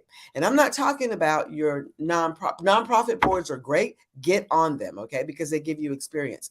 But I'm talking about compensated corporate boards. So that's what I do now. I am on 2 compensated corporate boards for 2 companies, and they actually compensate you for your expertise. That's why it's so important that as a leader, you not only begin to look at how you do your day-to-day work, but you also determine what kinds of things can I add to who I am so that I can make myself more marketable, okay? So that I can do the kinds of things that I need to be able to do for myself whenever I get ready to start a company. Because you see, one of the things that I did while I was still working, and I went through all the permissions, because when you work for state government, you've got to go through the right permissions. So I went through all the right permissions and I started my own company while I was still there. Had nothing to do with what I was doing in state government. It was all about leadership training, leadership coaching and mentorship, right? And so when I started the company, I did that while I was working so that I could see, okay, what kinds of things do I need to add to myself? Okay, what kinds of skills, competencies do I need so that I can be a better person, not only for who I was working for, but also for my own company when I got ready to step out and do that on my own. And so when I did that in 2016, I realized, you know what? I bring a lot to the table, and so do you. But the thing about it is, so many times we don't realize what we bring to the table. Okay, and we'll say that for another session. I think we'll come back in December. Maybe we'll talk about what do I bring to the table, or how do I determine what I bring to the table.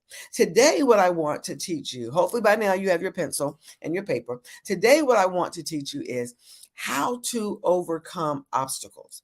How do I overcome obstacles in my life, obstacles in my career, obstacles in my business? How do I actually overcome that?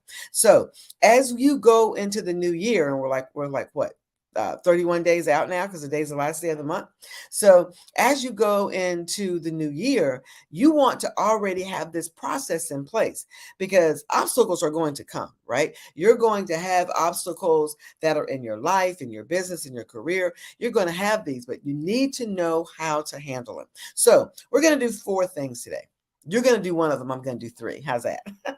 So first, we're going to identify types of obstacles, because there are different types and you need to know the difference. There are 4 types, and we're going to talk about that. Then, as I am talking about the 4 types of obstacles, what I want you to do is I want you to pick one. Pick an obstacle that you may be dealing with right now, okay? Because I want you to think about that as I begin to teach you the strategies of overcoming obstacles, okay? And then I'm going to give you the 10 steps to overcome your obstacles. I'm going to go through them quickly, so that's why you need your pencil and paper. Or if not, make sure you get the replay on this. And then I'm going to show you and give you the steps to elevate yourself as you are overcoming your obstacles, okay? So let's get ready to dive in. First thing, let's talk about types of obstacles. Now, there are 4 types of obstacles. And it's great that you understand and know the differences in these types of obstacles, okay? So first type is external obstacles. Now, these are obstacles that are outside of your control, such as the economy, natural disasters, physical limitations, political climate. These are things that you have absolutely no control over, but they could impact you in some type of way, right? Because, for example, think about it. When we went through COVID, that was outside of anyone's control, but it impacted a lot of people because it impacted our economy. And then people were laid off. People couldn't provide for their families. I mean, and that is a type of obstacle. So we want to make sure that we understand what happened was external to you, but it could have impacted you in some form or fashion. The next type of obstacle is internal obstacle. Now, these internal obstacles are generally issues that you have control over, okay? It's an issue that you have control over, but yet it starts out small, but then can snowball, okay? But the key here is that you have control. For example, debt. Okay, getting in a lot of debt. You've got control over that, right? It may have started out small, but then it grew over time. Cash flow, how much money you have coming in. Your time availability. These are all things that you have control over. The skills and talents that you might have. Okay, the skills, your talents, your competencies. These are things that may be obstacles for you, because you can't get from where you are now to where you want to be, because these obstacles are in the way. Right? But remember, you had control over these. All right. Let's look at the third type of obstacle. These are called social obstacles. And social obstacles reflect how other people and situations can be a hindrance to you. Other people, now this is still other people that can be a hindrance to you. For example, you might be working with someone that's uncooperative. Right? You may need support in something, but you don't have that level of support, or need support from someone, and then they won't give you the level of support that you need. You may be in a toxic relationship, whether it is at home or on the job or wherever, but you may be in a toxic relationship. One that I see a lot of is tradition, especially when we own our own businesses. Sometimes we get stuck in tradition. These are things that are external to us, right? But they're people and situations different than the external obstacles, right? These are people and situations that impact us. Social norms, okay? Things that are happening on the outside of us, but yet they're impacting who we are in our life, in our business, in our careers, right? So you've got external obstacles, you've got internal obstacles, you've got social obstacles. And the third type of obstacle, this is the one that most of us experience, or almost all of us have experienced at one time or the other, and those are our personal obstacles. Okay, our personal obstacles literally are how you get in your own way. Sometimes you may have heard that there's a book that's been written about getting out of your own way, right? And these are obstacles such as bad habits, fears, your own emotional dysfunction, your own limiting beliefs, disorganization. I mean, how you organize things around you. Procrastination is a personal obstacle. A bad attitude is a personal obstacle. So these are the things that when we talk about obstacles, external, internal, social, and personal, then these are the kinds of obstacles that we all deal with. Now, what I want you to do right now is I'm going to give you about 30 seconds. I put my timer on here. I'm going to give you about 30 seconds, and I want you to pick an obstacle. Pick external, internal, social, personal. Pick an obstacle, because what I'm getting ready to do next is I'm getting ready to give you the steps to overcome them. But I want you to listen to these steps as it is reflected upon your own obstacle. Okay, so let me give you 30 seconds. We got about 25 left now, so you can pick your obstacle. Okay, so let's give you some quiet.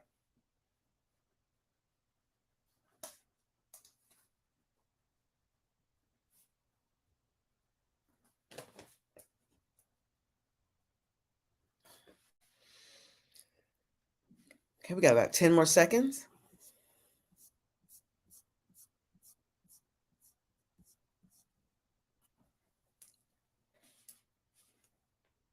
Okay. All right. So now, hopefully you have your obstacle written down, and it may be more than one, and that's fine. But as I go through these next 10 steps, I'm going to go through them fairly quickly. All right. One of the things that I do in my mentorship and my coaching practice is when I work with groups, we actually sit down and we go through each one of these steps and walk through them one by one. The reason being is as it relates to themselves, right? The reason being is because you need to know how these steps relate to what you're experiencing, right? Not what I'm experiencing, but what you're experiencing. That's why I had you write down your steps. And I actually wrote down one myself, okay? So now, step number one. Step number one is to identify your obstacle. You can't, let me say this very slowly. You cannot fix something that you are not willing to identify. And that's what I had you do. That was the first thing I had you do. I said, identify an obstacle. I said, write it down so that you can think about that obstacle as we go through the steps. So step number one is to identify your obstacle. Now, step number two, and this one takes a little work. Step number two is to adjust your attitude about your obstacle. Now, what do I mean by adjust your attitude about your obstacle? When I say adjust your attitude about your obstacle, so many times when we look at our obstacles, we look at it from a negative perspective. Okay, we look at it from a negative perspective. Okay, I'm going to take the obstacle of procrastination. Okay, the obstacle of procrastination. Almost everyone has or will in the future deal with the obstacle of procrastination. So if that's the obstacle that I've identified, say I've got a report that's due. Okay, this is something that I actually dealt with. Okay, not too long ago, had a report that's due on a certain date. Procrastinated a little bit because I thought, oh, it won't take me that long to get it done. But then It's like, oh my goodness, this report is due in like 10 days and I need to get to work. Okay. Now, when we talk about adjusting, as I identify the obstacle. So when we talk about step number 2, adjusting your attitude about the obstacle, what we're looking at here is you can't spend time saying, this is not something I want to do. Okay. You can't continue. This is what hurts us so many times in moving past obstacles, especially one like procrastination, for example. That's a personal obstacle. So you can't spend time saying, oh, I don't want to do this for my business, or I can't learn this, or this is not something that I should be doing. You've got to adjust your attitude. If that obstacle, if what is standing in your way is something that you need to overcome so that you can move forward in your business, that's the attitude you have to have. You have to look at the obstacle as something that is necessary for you to either move past it, take care of it, get rid of it, whatever. But you need to look at the obstacle as what is standing between you and what you want to do for your business, your career, or your life. Okay. You've got to change. You've got to adjust your attitude. You've got to begin to look at the obstacle as what's in the way. And then that way, when you look at it from the perspective of this is in my way so that I can't move forward, then you'll begin to say, okay, what can I do about this obstacle to move it out of the way so that I can move forward in a particular area? Okay. That's step number 2. So step number 3 is take time to process your obstacle. Take time to process this obstacle. Now, what do I mean by process? When I say process, you need to understand, why is it that this obstacle is standing in my way? Why am I allowing procrastination, for example, to stand in my way? Why didn't I start on the report 6 weeks ago or 4 weeks ago or whatever? Why didn't I start? You have to take time to process that particular obstacle because there's a reason why you didn't. Now, as leaders and as business owners, especially in leadership, sometimes we don't take time to process. Okay. Sometimes we don't take the time to process and to see what's going on and to understand, why is this an obstacle in my life? For when I looked at when I processed my procrastination was more because I had said yes to too many things. Let that one sink in for a second. I had said yes to too many things. And because I had said yes to too many things, then that made that obstacle, procrastination, become an obstacle because I put other stuff in front of that. Okay. I apologize. I'm at my dad's house in Richmond County, and that's his phone ringing, and he's not here. So it's got to ring on. Okay. So now step number 1, identify. Step number 2, adjust your attitude. Step number 3, take time to process the obstacle. Now, step number 4. Step number 4 is to give control of your obstacle to God. Now, I will tell you that I am I'm a minister, and in addition to what I do with my company, I'm also a woman in ministry. I am a minister at my church. I have another ministry. We didn't talk about that. We're talking about business here. But I firmly believe that in order for you to be able to do what you need to do with your obstacles, you have to pray about the obstacle. When I say give it over to God, you've got to pray about it. You've got to look for spiritual ways of moving past this particular obstacle, as well as business ways and career ways. Okay. So what does the Bible say? And I say the Bible because that's what I believe, right? That's the book that I believe. I know that everybody here may not have the same faith as I do, but I always tell people you have to give control of your obstacle to the one who can actually take care of it. You have the steps to take care of it, but from a higher perspective, we want to make sure that we know that prayer and praise and worship and all those things need to be a part of moving that obstacle past. Because remember, some of these obstacles came to being because of what we did. Okay. Going back to my example, that procrastination on that report, was because I had said yes to too many things. And now I was like, oh my goodness, I am overwhelmed. I can't get this work done. It's not getting done, right? So I had to pray and say, God, how in the world am I going to be able to get this done? Okay. And I had to go in and adjust some things and that sort of thing. But when you look at your obstacle and you ask yourself, okay, what are some, for example, some Bible verses that can help me, that can encourage me as I'm moving past this obstacle? Okay. What are some affirmations that can help me? All of those things are important. Keep in mind what the step 1, 2, 3, and 4, all 4 of those steps so far have to do with you and your actions. Identify, assess, okay, process, and now give your obstacle to God through prayer and praise and worship. Okay, so now let's move into some action. So the first 4 was about you making some changes. Okay, now let's look at step number 5. Now, once you do all of that, step number 5 in this process is determine what actions you can do to move forward. So what is it that I need to do? So what I needed to do is I needed to readjust my calendar because I had to block out times in my calendar to be able to do the work for the report, right? I had to block out time. I had to make sure that whatever I needed to do, I had the time for. So what did that mean? There were some things some events that I couldn't go to. So I had to make a conscious decision to move past this obstacle of procrastination. And keep in mind, the procrastination was my obstacle. But what was the consequence of that? Having to not be able to go to some events that I wanted to go to. All right. So what kinds of things do you need to do to move past your obstacle? Okay, let's look at another example. Say, for example, there's a particular position that you want on your job, and you don't have the education for it, or it has a specific certification requirement and you don't have that. Then what are the actions you have to take? Well, you got to go, number 1, determine what certifications are necessary. Number 2, determine where do I find these certifications? Where can I take these courses?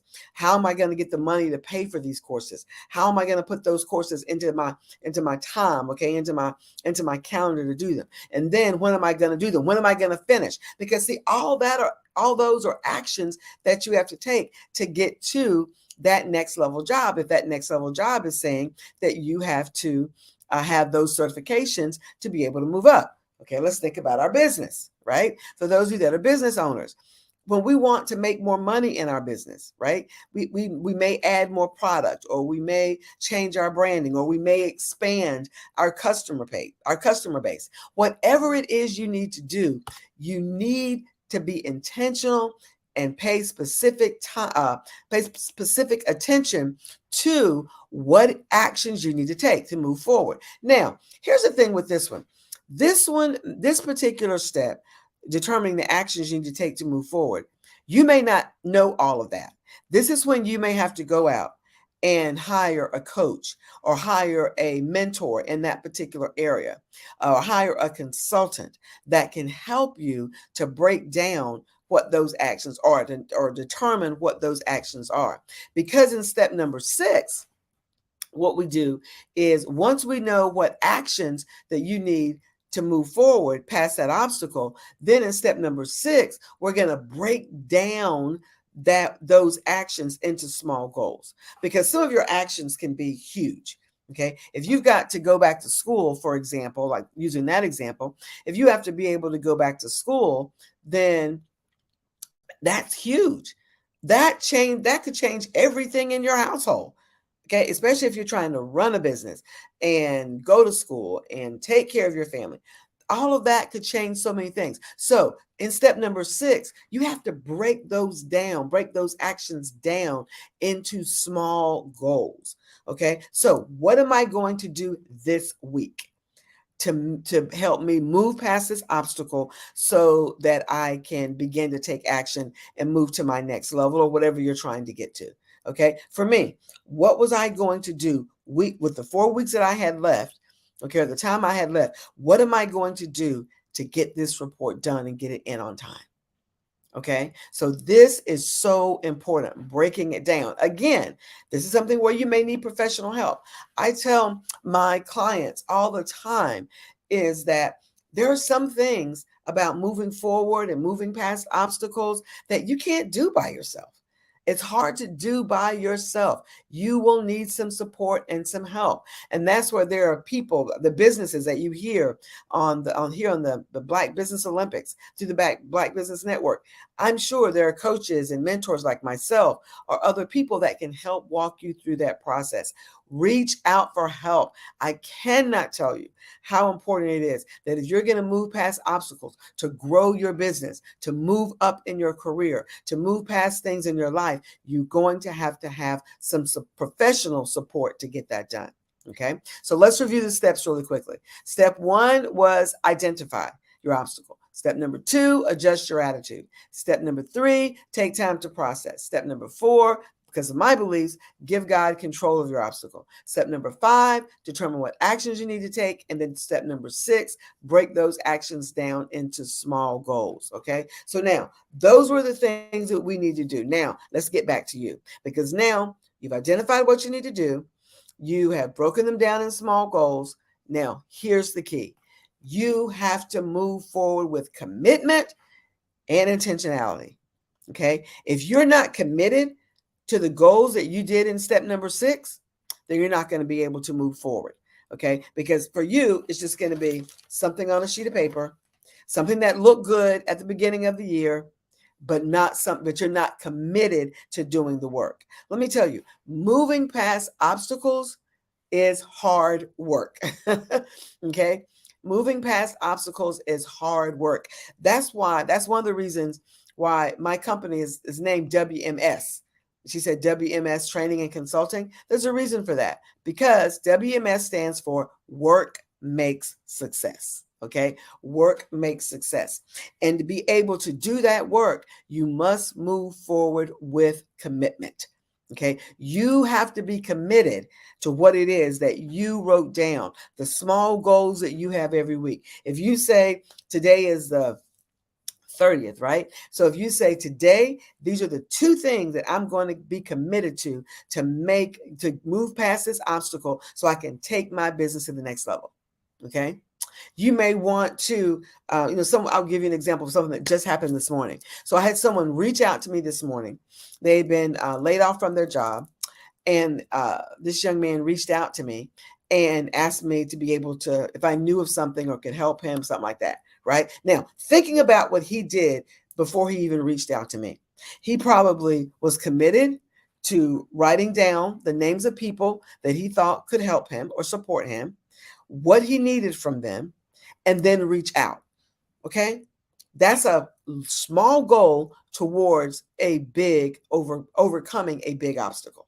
Okay, see what I mean? When we say break it down, but you got to be committed to do that. You can't say, look at your paper and go, oh, I know I need to reach out to Dr. Sandra, or, oh, I need to reach out to Dr. Kelly, or whomever you're going to reach out to. You can't say, oh, I know I need to do it, and then keep waiting and don't do it. Waiting. Commit to it, get it done. Okay, that's step number 7. Step number 8, maintain strong foundations. When we say maintain strong foundations, this is you've got to get connected to those people who can support you through this.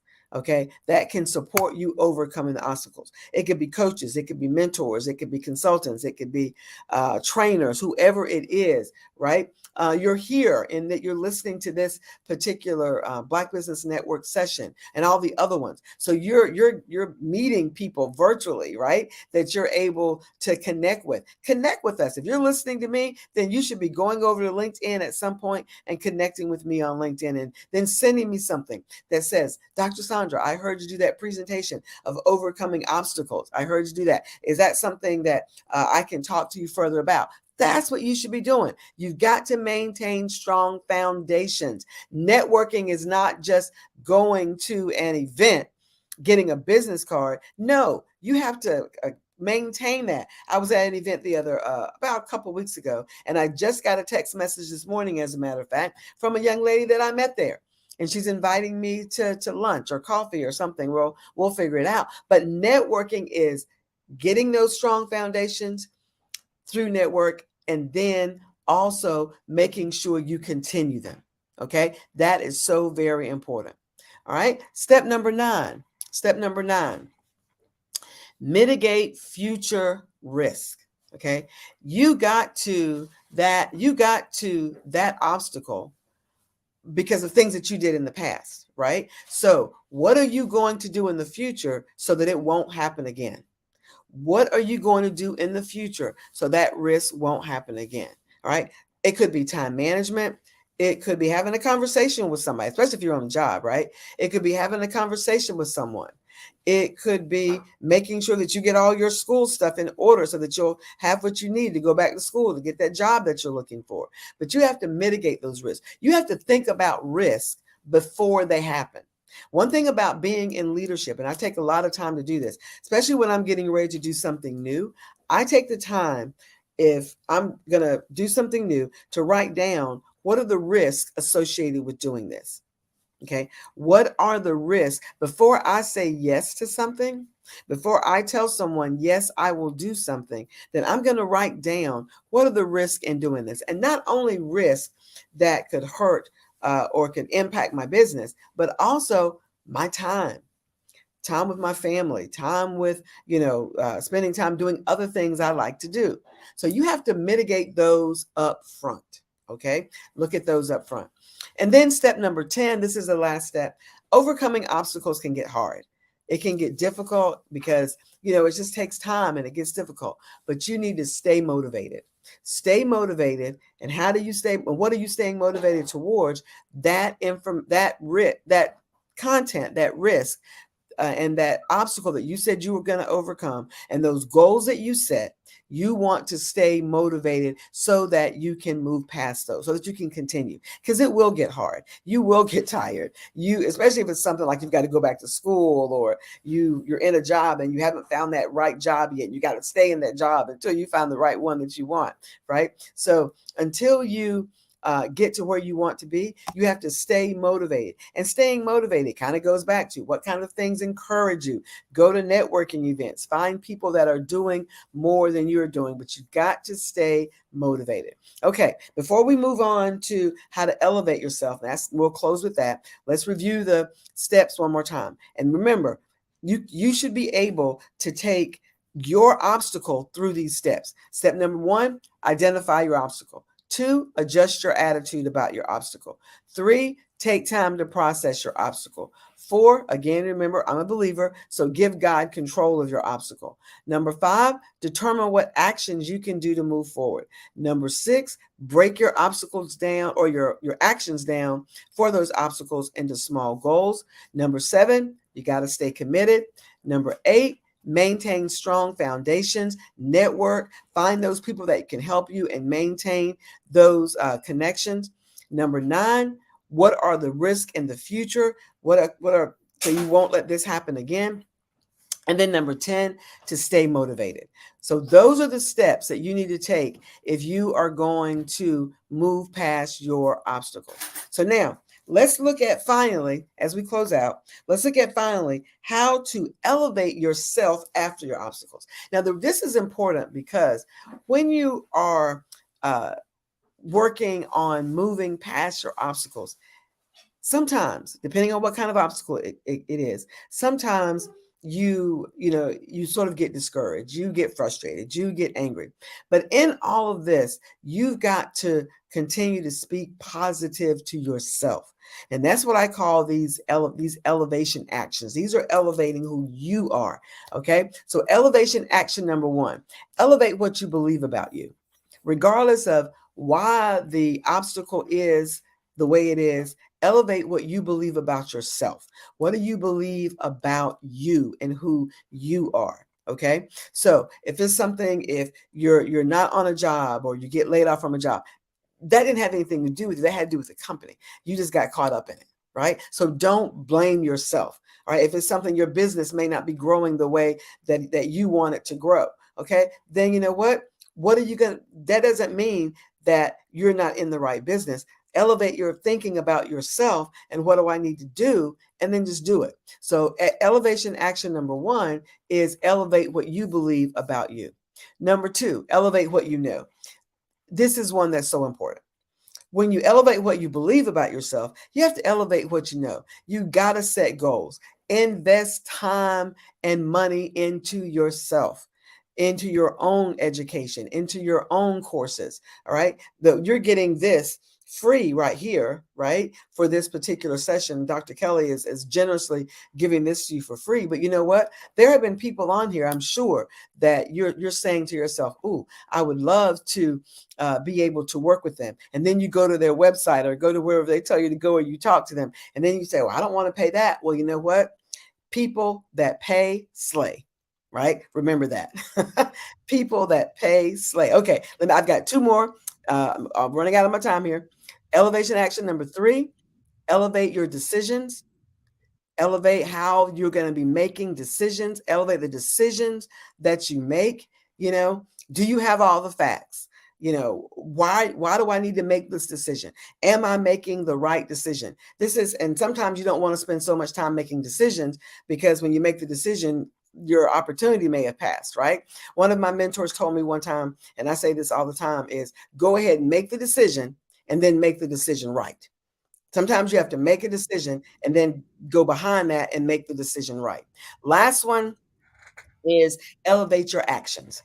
Elevate your actions. Wherever you are now, whatever you're doing now, to go to the next level, you have to elevate what you do.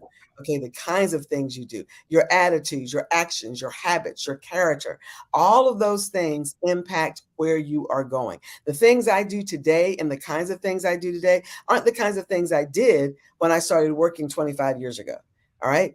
I do things today at a leadership level. I make decisions at a leadership level. What I think about now is different than the way I thought about things years ago. You have to elevate as you elevate yourself, you have to elevate your actions, you have to elevate your decisions, and then you have to elevate your investment in yourself. Okay, I'm out of time, Dr. Crystal. So genius is common. I'll see you on the other side. Yes, thank you so much. And where can we find you? Oh, you can find me. My site is drsandraspeaks.com. Dr. Sandra, and that's SAUNDRA, drsandraspeaks.com. If you go there, right, it's still under maintenance and everything. We're adding some new things to it. I'm adding certification, so adding some new programs. So if you go there, you put in your name, your email, and your text for me to be able to text you, and we go from there. Oh, genius is coming, and we'll see you on the other side. Thank you. Thank you. Bye-bye. Well, I am Crystal Gomez, and we're getting to the end of our day here. So the Black Business Expo's mission is to raise funds for high school seniors going to college or K through 12 entrepreneurs. This expo is a fundraiser for students. You may go to www.blackbusinessexpousa.com to donate to the scholarship fund, or use the Cash App that's on the screen below, $BBXUSA. Our goal is to give laptops and up to $5,000 to 10 students. Students can register online at blackbusinessexpousa.com. Now, every dollar counts, so we want to remind you to donate to the scholarship fund. We want to also thank our Black Business Expo USA sponsors for November 2023.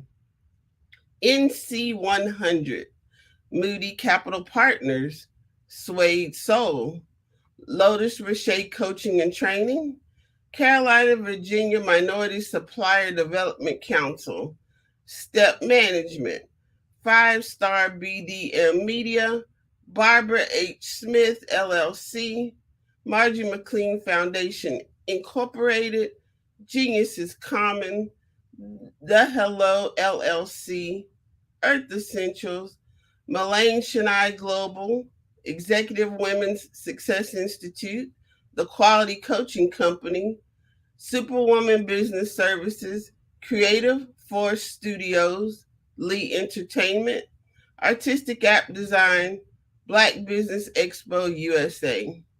Genius is common, and I'll see you on the other side.